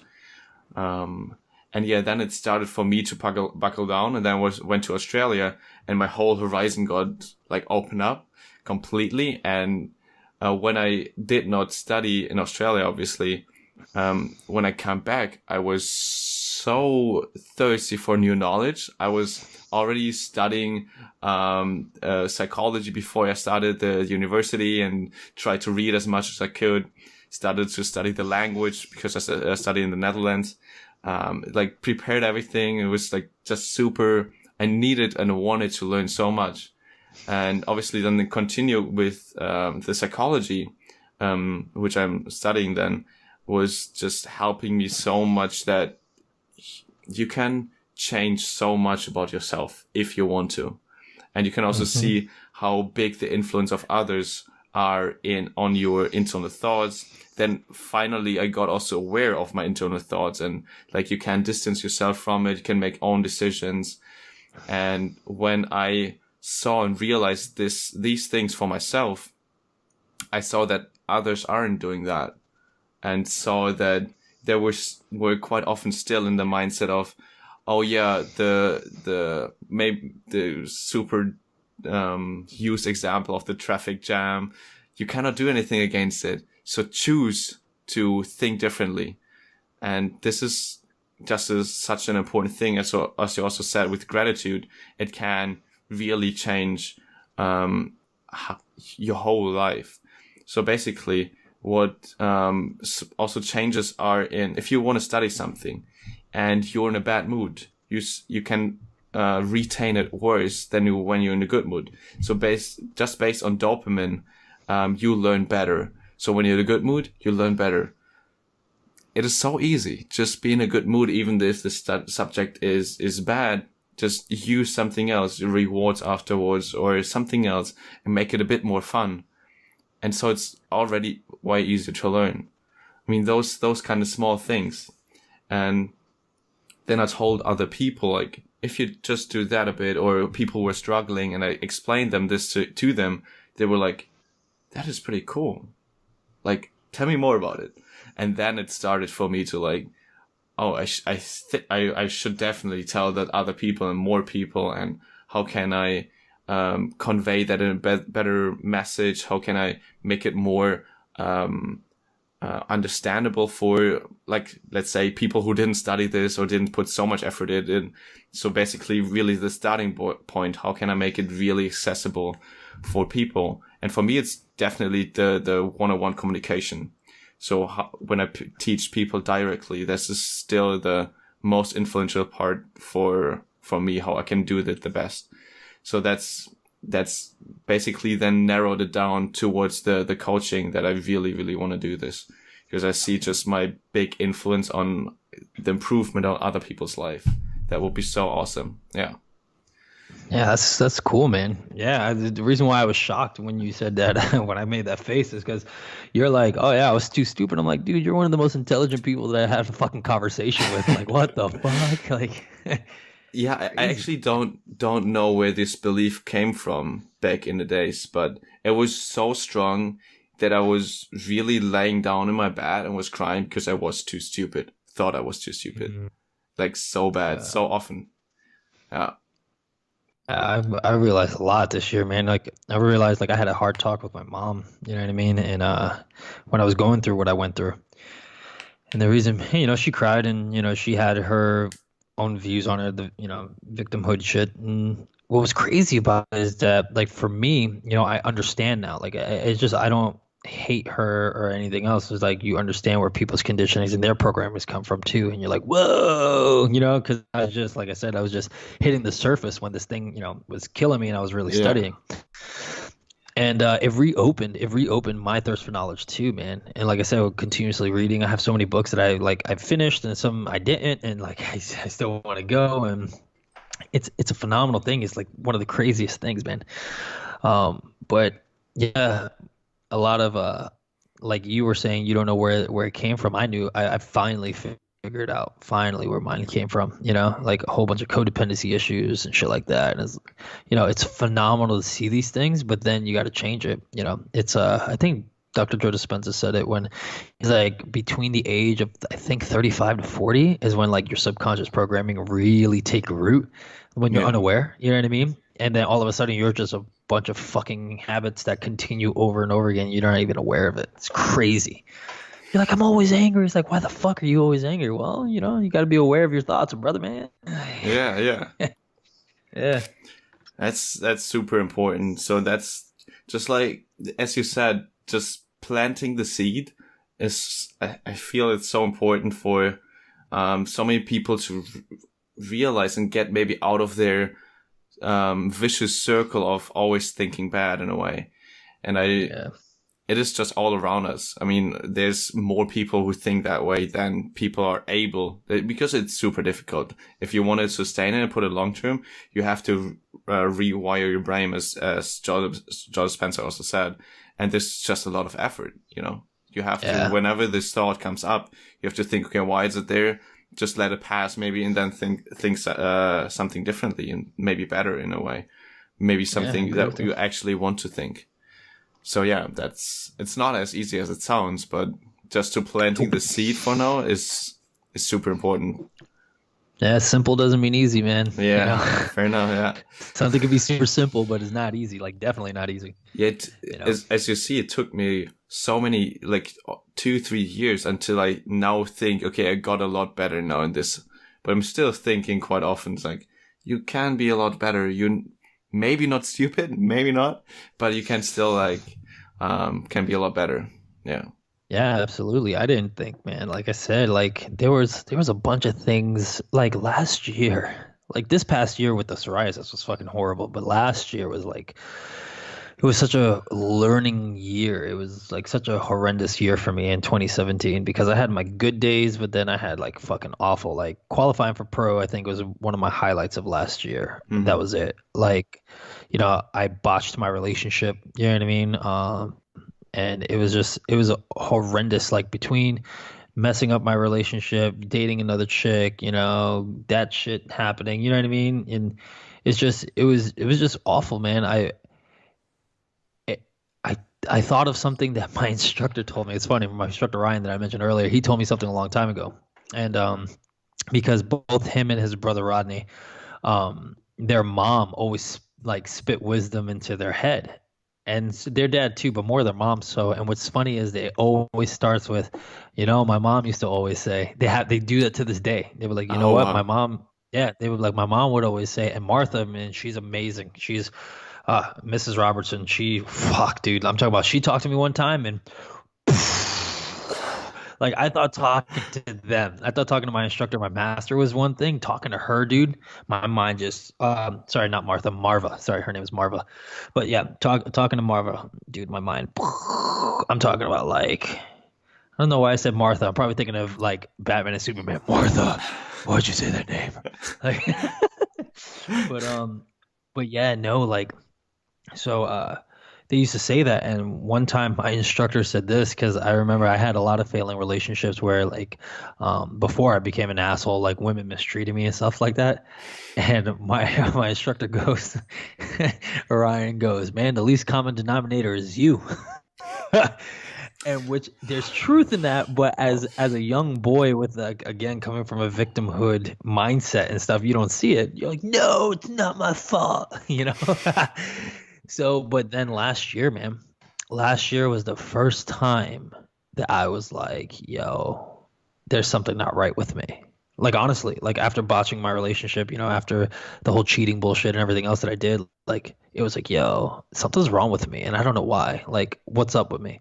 And dude, I contacted old ex-girlfriends, like just trying to see like, what's my fucking deal, man? I was like, there's something, and one of my best friends, oh, that's a big step, man. Oh, yeah, dude. So one of my best friends, we used to date a long time ago, and we're still best friends to this day. And she fucking ripped me a new one, bro. She ripped me a new one, told me everything, how she really felt and stuff like that. And even though we were best friends, she fucking ripped me a new one. But it brought light to my eyes, man. And then I said I have to change. And I've always strived for change, which is funny. Like, there was always moments in my life that was so down that I was like, there has to be something better. There has to be something more.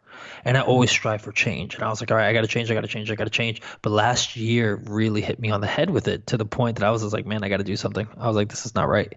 And then, like I said, the reason why I'm grateful for the psoriasis is because that was the change I needed, man. It broke me. It broke that mold of the old me and was just like, here you go. You want change? Here's your change. You don't want to do it the easy way? Take it the hard way. No, seriously. Like, I think, and I explained this in one of my other videos. I think that people, spiritual people especially, like in the metaphysical realm, like they have the common misconception that you need pain to evolve. Yes, I heard that many times. Yeah. Because we need I think it's a quite easy concept, but we always have the actual state and the ideal state. And when this is far apart, we get energy because we want to get to the ideal state. And so when your actual state is changed towards, I am the worst shit ever, then you get energy to actually wanting to the ideal state. And so I guess that might be comparable as well from what you just said. Yeah, I think it's a common misconception, because even Jordan Peterson said it, because I love Jordan Peterson. Jordan, yeah, you do too, right? Yeah, the dude's phenomenal. He was saying how man, not as in like men, us, but like how he does say more so men, because obviously the whole genetic thing between men and women. But anyway, he was saying that how human beings, like, we need something to strive for. You know what I mean? To go for. And I think people misconcept that for pain, though. What I mean is, like, people are like, oh, well, and they look for painful situations to level up. And it's like, no, you don't need that. Like, yes, you need something to strive for, absolutely, but you can do it the right way. Yeah. You can absolutely do it the right way. And I said it, like I said in one of my other videos, is that one of my favorite quotes is from the book Way of the Peaceful Warrior by Dan Millman, and it fucking phenomenal, dude. Right? Yeah, that was actually awesome. Did you watch the movie as well? I watched the movie and then read again the book, and it was still mind blowing again. I think I like the book better, so thank God I saw the movie first. Because if I read the book first, I'm like, this is a piece of shit. But Nick Nolte did great as Socrates too. Is like one of my favorite portrayals. What's funny is that because that movie made such an impact on me, when I read the book, I hear it in their voices, in the actors' voices all the time. Yeah. And imagine the pictures from the movie. Yeah. But one thing, I think Joy says it to Dan when Dan is hurt. She says, if I'm not mistaken, I believe it's Joy. She says to him, a warrior doesn't seek pain, but if pain comes, they use it.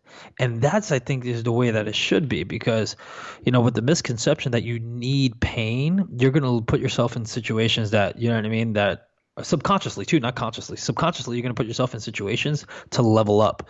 And it's just like, dude, you can do it the right way. Like for me, when I reflect on the old me, like I said, who feels like a totally different entity, like when I look at that, I'm like, dude, you had all the right tools this whole time to make this change, but you waited until fucking life broke you, which is the painful way.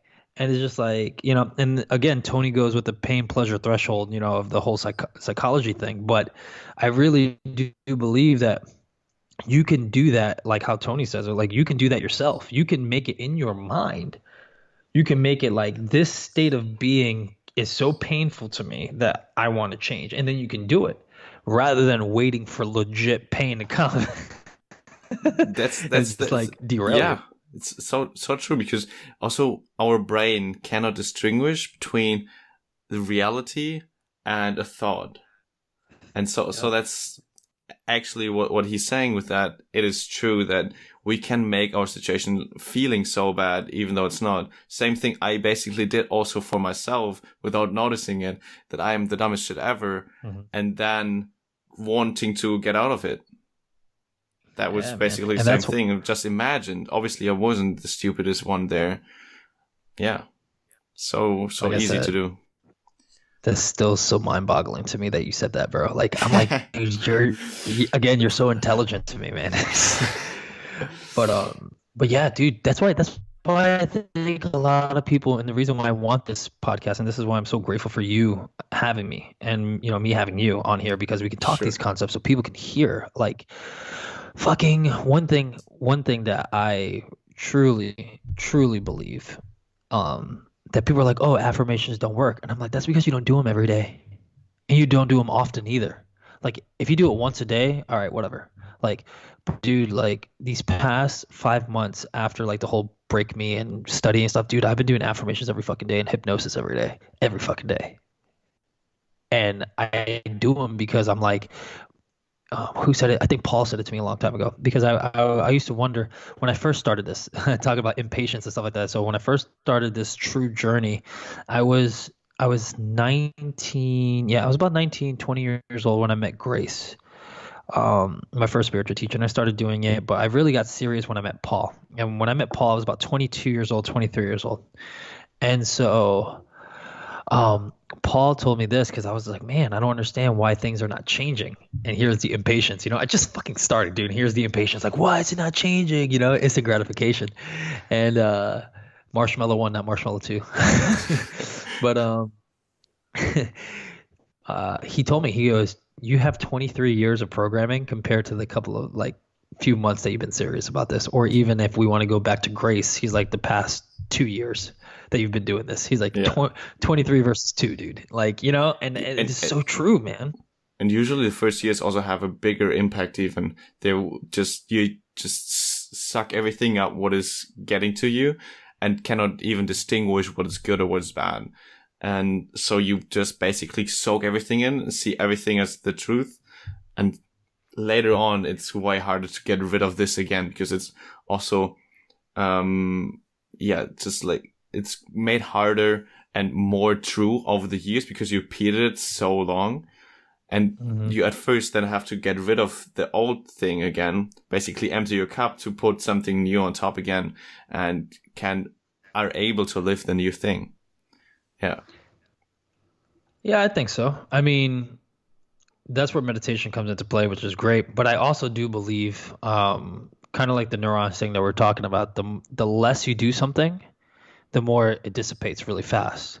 That's why another one of my favorite quotes in A Peaceful Warrior was when Socrates, which is funny that everyone doesn't know this. Did you see everyone keep messing this up? That they hear this quote and it says Socrates and they think it's from the actual Socrates, but it's not. It's from Socrates in the book of Dan Millman's Way of the Peaceful Warrior. So I'm about to blow people's minds when they hear this. So this quote, when it says, focus all of your energy not on fixing the old, but focusing on the new. This comes from the book, but not the from the book, but not the actual Socrates. Yeah. So, which is hilarious. Or it could be both. I could be mistaken. Someone throws it at me like, here you is. But no. But when you focus on the new, man, and you're being a new way of being, then all of a sudden, the old just dissipates. It's no longer there. Yeah. But yeah. Dude, what do you think? It takes time. Oh, man. Yeah, absolutely. I totally agree with you. I was gonna say, I had something for you. I was like, we were on the whole subject. What do you think about the concept that Dr. Joe Dispenza said, that when you're unaware, you're not living in the present, you're not living in the future, but you're living in the past over and over and over again? Oh man, so true. I mean, what happens is when you're unaware, when you let your unconscious control you, basically, is you can only use the things you learned before. So there's no way you can get new information and change something with what you learned before, because it is just the whole old program is running over and over again. So basically I don't know whether it's scientifically true, but he said 95% of the thoughts we think every day are old thoughts, which we thought already multiple times before. And when you actually think about it or observe it once in a while, which thought you think, or maybe write it even down so you have comparison, then you realize that is true. So if I, for example, also wrote the last couple of weeks also again, like a journal, and you see those patterns again, maybe the topic changes a bit, but you still see the same or very similar thoughts coming up from the same perspective on how you think about yourself, how you think about a certain topic. And that seems just so true to me, at least in my situation, but I assume it's in many cases. I think it's true too, man. And the reason being, I think I got it more from life experience rather than just Dr. Joe Dispenza just saying it. And the reason being is because my family, and it's not just one individual on my mom's side of the family. On my mom's side of the family, like even my cousins say it, and we all laugh about it. Is they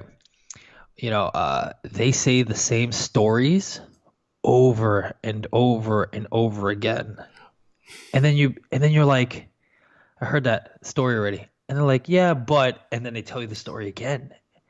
And you're like, fuck, dude. And then what's crazy is that I got caught in that mess too because of it. Like I had friends, like even Paul and other people have like, dude, you told me this story. I'm like, have I? Fuck. Like, Yeah. you know, and then you're like, you don't want to do that. But have you ever seen the movie I Heart Huckabees? No. Dude, What is you it want about? some? Oh, okay. So there's this guy named Albert, and he's having an existential crisis, and he goes to Existential Detectives, which is Dustin Hoffman, and I forgot the lady's name, the actress's name. I'm so sorry, but he goes to them to solve this coincidence case. Yeah. And then, her first thing was like, they're not always all meaningful. And he's like, yeah, but this keeps happening. And there was three separate occasions that he bumps into this guy, right? Okay. But because of these three occasions, it's this whole interwoven reason why, like, he bumped into this guy three times, and it connects to his life and how he lives his life. It's insane, dude. It's about consciousness and stuff. It's crazy. It's incredible. And Dustin Hoffman is like, so she is more of the logical thinker, and Dustin Hoffman is more of the like the universe is everything, and so he's like he tells him, he's just like, everything, he pulls out a blanket, he's like, everything in the universe that everything is this blanket. And so Albert goes, so what's out of the blanket? He goes, what's outside of the blanket? He goes, more of the blanket. That's the point. And so then when he used the blanket, he goes, this is you, this is me. And he's like, this is orgasm, this is a cheeseburger. And he's using the blanket. So he goes, so everything's the same even though it's different. He goes, that's right, but your mind, makes it like, and it's an incredible movie. Mark Wahlberg's in it too. Oh. Yeah, dude, it's incredible. But when you watch it, it's a lot of mind-boggling shit, dude. Like it really is. And there was one, the reason why I brought it up is because Jude Law's character in it, like he talks about his brother, how his brother always talks about geckos. He's like, oh, he just keeps talking about geckos. And they're like, you like to tell the same stories too. And he's like, no, I don't. And they fucking, because they were following him around, they played the recording on different days. He said the same exact story over and over and over again. And then all of a sudden they were like, this makes you feel good. This makes you feel big because you got over on somebody, and that's why you're telling a story and stuff like that. And then all of a sudden he goes, fine. He goes, I won't tell the story. And they go, oh yeah? Well, if you don't tell this story, are you being yourself? And then he's like, how am I not myself? And then they just repeat that question to him, and that question gets stuck in his brain. How am I not myself? And then then you see how life too, which is phenomenal. Like it's a phenomenal thing to portray in a movie, but portrayed in real life is that all of a sudden his external world pushed him to tell the same story, and he didn't want to. And they're like, come on, tell the story. They're like, that funny story that you always tell. And he's like, I don't want to tell the story. And then they kept pushing him and pushing him and pushing him. But he went against his own programming so much that he ends up throwing up in the scene. Okay. Because he's just like, because you see him, he's like, I don't want to tell the story. And then all of a sudden, like his body's reacting, he fucking pukes. But it just goes to show like how the subconscious, it's almost like the philosophy of, they say that your internal world, like the external world, is a reflection of your internal. So whatever's inside of you portrays out here. Jim Carrey said it in one of his awesome speeches that he goes, your eyes are not only receivers, but they're projectors. Okay. Oh, yeah. So it's almost like the Schrödinger's cat thing. Is the cat really there? You you may see it, I may not, No, it's whether it's dead or not. Dead or not, yeah. Yeah. So it's like, was there really a cat ever in there? I don't know. Like he said. But yeah, it's kind of like that, dude. But yeah, watch I Heart Huckabees, dude. It's a phenomenal movie. Yeah, send me the link also. Yeah. Wow, man, that was already almost 2 hours. Cool, man. That's awesome. I have. Sorry. I keep going, man. It's crazy. Yeah. I actually have. I don't know how long do you want to continue still? It's up to you. That's your deal. Okay. Man. Okay. I like long form podcasts. So I have a couple of things which I usually ask at the end of a podcast. We can afterwards just continue if you want to.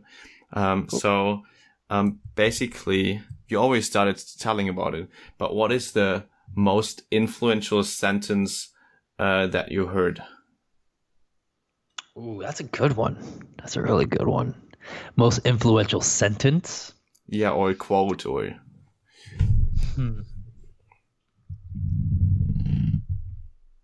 I think, honestly, that's a really good one, because now my mind is going through all the database of everything that's in here.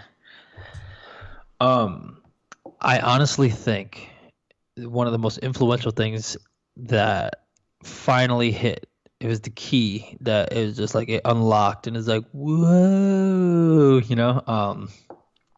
whatever the mind of man can conceive and believe, it can achieve. And that was from Napoleon Hill. Oh, okay. Yeah. Yeah, in the Master Key. Yeah. That's pretty powerful. Yeah. I think no, continue. I'll say it afterwards. That's okay. It's okay. Yeah, no, man. Like, the reason why is because it was first, like, when I first got out of the psoriasis thing, and I put on the Master Key, and I just played it, and I took notes, and I just played it over and over again. And he always said it,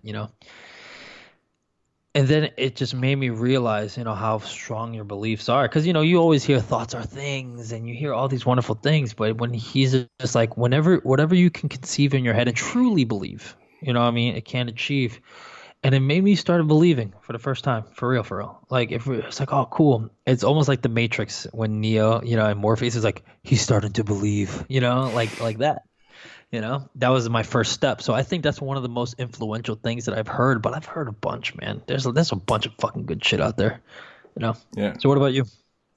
I think for me it was, I don't exactly know anymore when it was, but it also, it started already the path of self-development, and then it started to come more, and then I heard this quote, which is, "You are not your thoughts," which then made me realize about all the subconscious routines going on, or the recurring thoughts. And I don't know, that's that moment when I heard it, it came a bit unexpected, and was then like, shit, I can change that. Then when it started, like, I can actually change everything what I think when I'm aware, though.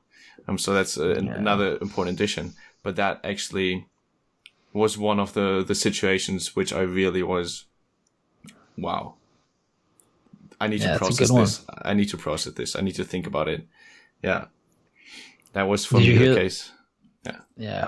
Who said it? Was it Dr. Joe Dispenza? There was someone that said it. That said, he definitely said it also, but I'm not sure whether he was the first one I heard from. Yeah. No, there was one that he said, if I'm not mistaken, he said this, but there's someone that said it too, that said, don't believe everything. Just because you have a thought doesn't mean it's true. Yeah. Same message, basically. Yeah. It's like, what? It's like, what do you mean? Like, just because you have a thought doesn't mean it's true. And it's like, yo. But there's a lot of good sayings. There's like one that was just like, watch your thoughts because they become your words. Watch your words because they become your actions. Watch your actions because they become your beingness, or something like that. I forgot. Yeah, at some point they become you. Yeah. Yeah, it's sick. It's like, whoa. But yeah, man. That's, basically that was one question. Then another one is, what does the ambitious sloth mean to you, and can you relate to it? Of course, man. I mean, like, your podcast is fucking phenomenal, dude. I relate to it to a bunch, even though our paths were very similar in a sense, you know what I mean, for the knowledge grabbing, but we both want to give back, dude, and that's the key, and that's like, no, to the real word, not the podcast, or to the ambitious sloth. Yeah. I don't know. I like,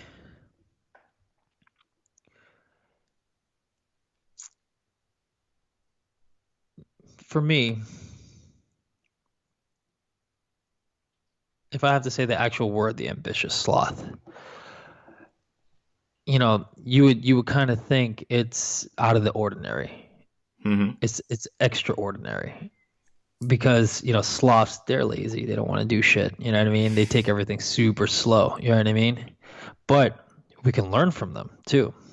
because sometimes we do need to relax. Sometimes just like Tai Chi is very so slow and moving, but it doesn't mean, you know what I mean, that it can't be used and it can't do things. But when you have ambition, though, it comes out of the ordinary of what people portray as a sloth. You know what I mean? Think of the word, man. Fucking sloth is one of the 7 deadly sins. You know what I mean? No, seriously. To be a sloth is one of the 7 deadly sins, where you don't want to do anything and all of a sudden, you're fucking lazy or whatever. But the ambitious sloth, even though you're slow moving, you're going somewhere. You're putting the extra effort to be extraordinary. It could be at your own pace. You know what I mean? It doesn't have to be at the pace of everyone else, but you're going there. You know what you want and you're going to get it. So, patience. There you go. If the ambitious sloth is patient, there you go. Cool, man. Cool. Yeah, that was it. Cool. That was my last question. Well, the other one would be then, how can people contact you? But yeah, that's I just put everything in the show notes, and you can also in the end just say who you want to contact and maybe who should approach you as well. Yeah, anyone that wants, anyone that wants to learn. You know what I mean? You do it in a coaching sense. You know what I mean? I do it more through this podcast. You know what I mean? I don't feel like I said, I don't want to earn a living that way. You know what I mean? I want this to be for anyone and everyone. Whoever wants to better their life, just come watch the podcast with, my other guests.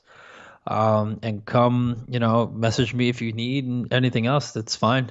I think me and you are very similar in the sense that, we're not so it's spiritual and everything is like peace, and we have the concepts, but we have the other side of the coin.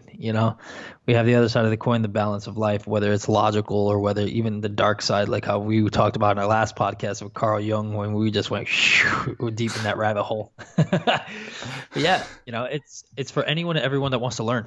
Anyone and everyone that wants to learn. Like I said, I'm a big Joe Rogan fan. Just him having everyone on there. You see life differently when you listen to other people. You really do. That's actually also one of my goals of the podcast, to just like get different perspectives, because that is when you learn. Otherwise, if you always have your same perspective, you kind of incrementally have a small change or addition, but not really. But when you see the whole thing, what you know from different perspective, you almost see the whole thing new in a new way. That's when you learn.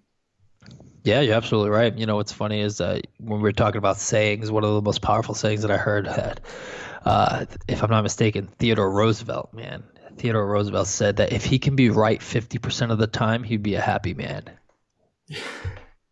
What the fuck, dude? That dude was intelligent. And so that's why, what's hilarious is when people give me advice, I listen, and my response usually is, yeah, you're probably right. Because, dude, I mean, I've been wrong so many fucking times. It's not even funny. So that made a big impact on me. So yeah, the thing is also that most of the things are right in one perspective. They're right in their environment, in their mindset, but might not be right for you. So what I also then experience already, like with trying to get into the coaching, is the thing I think is right for other people is most of the time wrong. Because I don't know them that well, even though they tell me their whole story or whatever. But I still have my own perspectives on it. I still have my own point of view in there, and try to give them the things which help me. But that is most of the time wrong, because they're completely different. And so what I then actually most of the time try to do is just ask them questions in order that they figure out themselves what works for them. Because I don't know. They're the persons who know the most about themselves and what might help them. I don't know, but they will. And they have all the knowledge in them. They just need to search for it and observe what's going on. But just to put them into the awareness, that is the important part for me, at least, I think. Because I cannot know so much about themselves as they do. And they just need to hear or listen to themselves. I agree. I agree to a sense. I think it's both, dude. I think it's really both. I really do believe that, there's sometimes that you really have to get it yourself. I can open up my perspective to them. Yes. Like Yeah, how because it you plant changed the for seed. me. Yes. Yeah, But because you for plant that them, seed. their solution, they need to find themselves. You're right. And like I said, you're right in that sense. It's just that sometimes, like I said, the things that weren't right for me at the time were the right way. Because think about it, it's the fact that fundamentally there's always a right and a wrong. Fundamentally, in the basis, there's always a right and a wrong. You know what I mean? You don't want to go ahead. Just put it this way. Fundamentally, like you're not gonna fucking commit a crime. It's wrong. You know what I mean? That's no matter how you look at it, a crime is a crime. It's wrong. See what I'm saying? Depending on where you are, in which state, in which country, in which Okay. cultural Are sense you gonna? you're. Okay. Let's make it simple then. In all cultures, if you steal, it's wrong. Well, there might be also, depending on the law, it might be wrong. Depending on moral, it might be right if you steal something to help another person. Yeah, but then again, The you're act still of stealing is wrong. Yeah, yeah, stealing is okay, I get wrong. it. Yeah, Yeah. because even if you have a Robin Hood sense of like steal from the rich and give to the poor, you're still a fucking crook, dude. no matter how heroic, no matter how heroic it may sound in virtues, that's why I love Alan Watts, man. Alan Watts, like one of my favorite quotes by him is the pathway to hell is paved with good intentions. Hmm. It's a fucking phenomenal quote, dude. Because yeah, you're Robin Hood. You have good intentions to fucking feed the poor. You know what I mean? But dude, you are fucking stealing from somebody. And the rich, like what's funny is a lot of people that do despise the rich, some of those rich people worked fucking hard for it. Some didn't. Some were born into it, but some people were poor and busted their Most of fucking them, I ass. think the self-made millionaires are increasing so much Yeah. in Yeah. amount. Yeah. Yeah, but so you're stealing from them just to give to the poor, you fuckface. Like, but you see what I'm saying? But morally though, morally in that person's eyes, it's like, oh, it's good. But fundamentally, it's not. Fundamentally, it's a crime, dude. I mean, fundamentally, whatever you look at it, if you look at it in black and white, it's a crime. But that's why, like, say for instance, and this is no matter, and I don't want to go to extremes because extremes are fucking extremes. But if you go to the extreme of raping somebody, you know what I'm saying? That's a fucking extreme. It's wrong no matter what. Period. No matter what your culture says or anything, period. That's a fucking fundamental. It's disgusting. You see what I'm saying? But if someone's like, well, I did it because there's no way of like moralizing it. You can try to make a perspective of why it's morally right to you, but it's still fucking wrong. And that's why I think it's both. I think you can totally let someone have the epiphany, the aha moment for themselves, but sometimes you have to be like, hey man, don't do that shit. Why? Or it's like parenting, dude. Kid wants to fucking put his hand on a fucking stove. Don't do that. Why? You're gonna burn yourself. No, no, no, don't do that. You're gonna burn yourself. No, no, They're no, gonna don't do do it that. anyway, usually. Yeah. Yeah, all of a sudden, fuck, I shouldn't touch the stove. And what does it see? But it's like that. You see what I'm saying? Yeah. So I think that it's both that yes, they have to discover it for themselves, but if we can do something about it with just even planting the seed, that in our way, because sometimes like our perspective is not just shaped by what we read. Sometimes it's from experience. You know what I mean? Most Like of the time. yeah. Yeah. So I can tell somebody for real. Like I know the difference when I tell somebody when I read from a book than when I experience it. If I experience it, then all of a sudden I'm like, dude, don't do it. Yeah, no, no, don't. I'm telling you. And then what happens is the result that we said. So I do think it's a balance. I do agree with you that yes, you need an aha moment, but then yes, you do need your perspective is valuable, man. That's the value you bring to people. The value you bring to people is from the things that shaped you and that you learned, and that's how you're giving back. You're giving back because of your failures and your successes, So you can't just have someone totally rely on, oh yeah, to look within because barely anyone looks within. Yeah, you can give them the questions, open-ended questions to give that aha moments, but sometimes you need to show them. Sometimes, not all the time. Otherwise, they also wouldn't trust me if I didn't have the experience. Oh, absolutely. I mean, but there are a lot of shit talkers out there. Yeah, yeah, fair enough. Yeah. You know, there's a lot of shit talkers out there. But that's just my point. I think, I think that it's two. Because if I didn't have my instructors with their experience themselves, you see what I'm saying? Then, it wouldn't have happened.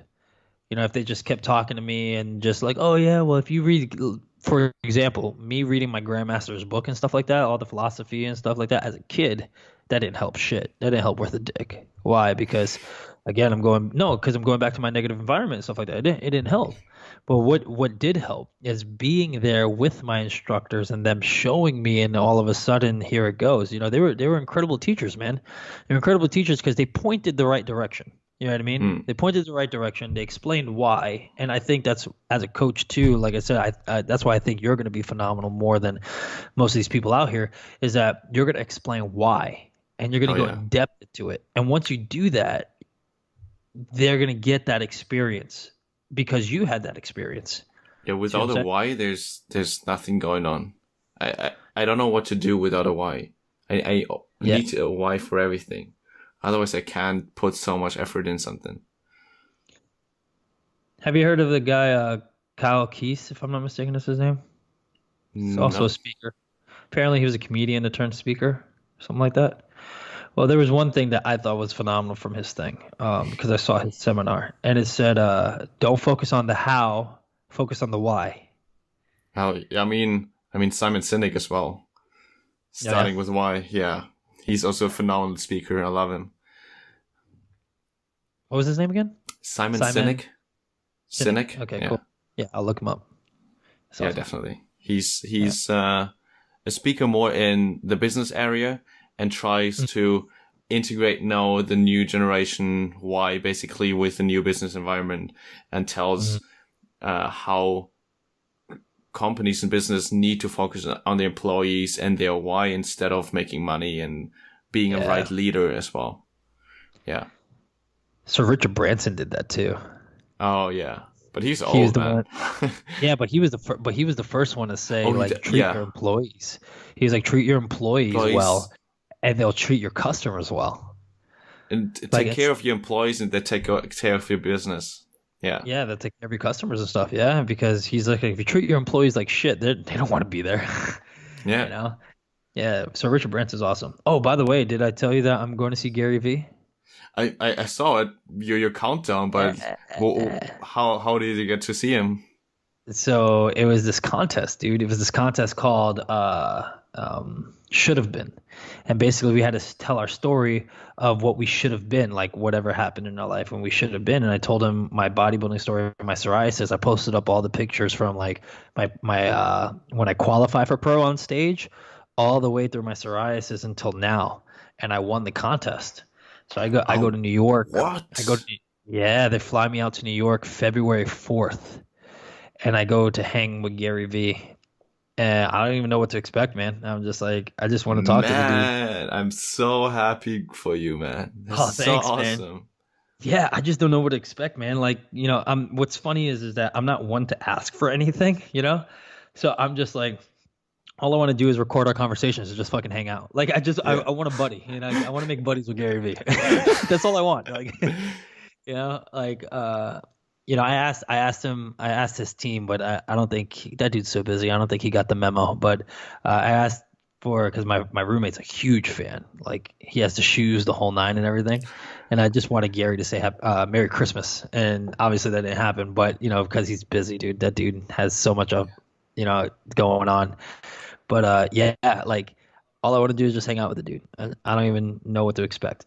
I just want to be me, just be goofy, and just like talk to him and pick his brain, and that's it. Just like this, like a conversation, bro. That's all I want. Yeah. Oh man, that's incredible. I'm sure you will have many, many seats afterwards in your head. Yeah, probably when I meet him, I have like a million questions. Who knows? I don't know, but.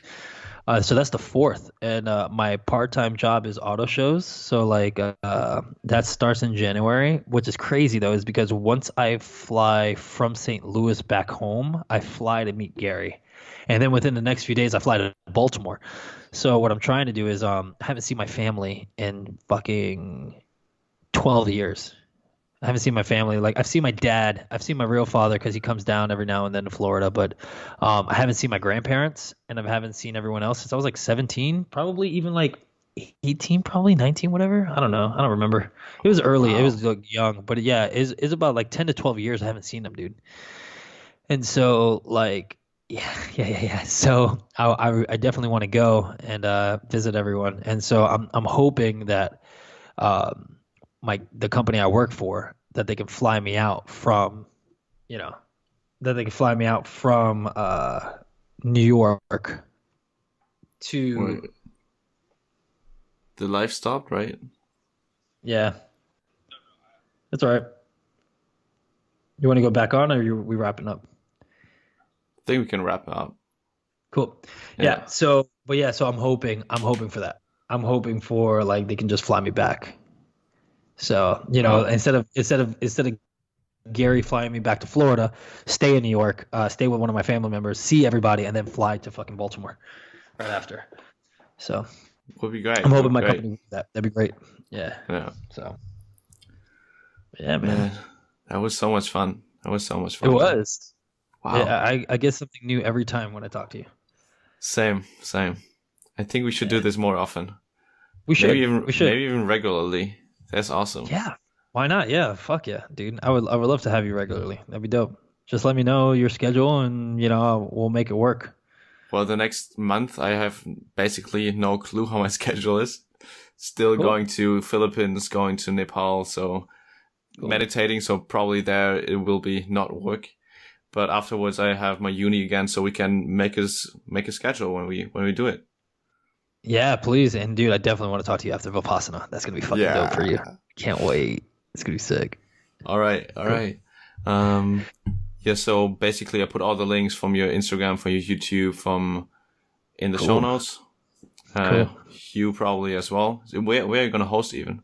Do you know that already? So this video I'm gonna post on my YouTube. So Okay. which is fucking hilarious. I have the channel, right? But I haven't even like worked on it yet because I've been working on my solo stuff. So now that you're sending me this, it's gonna be up and it's gonna be an announcement. So it's gonna be an announcement. Surprise, everybody! It's gonna be That's cool. That's cool. awesome, man. Glad you're doing great, Julian. It's really good to see you. It's really good to talk to you, man. I love to hear everything that you have to offer, man. I really do. And I love your podcast too. It's fucking awesome. So Oh, thanks a lot, man. Thanks a lot. I hope just like if one or two person get something positive out of it, I'm done. Just that's all I want. yeah. So now you're because of this and how successful this was, I'm gonna download that program that you told me to, and I can't wait to talk to my buddy Yates. It's gonna be Yeah. it's gonna be mind blowing now. I'm so excited. Awesome, man. That's cool. That's cool.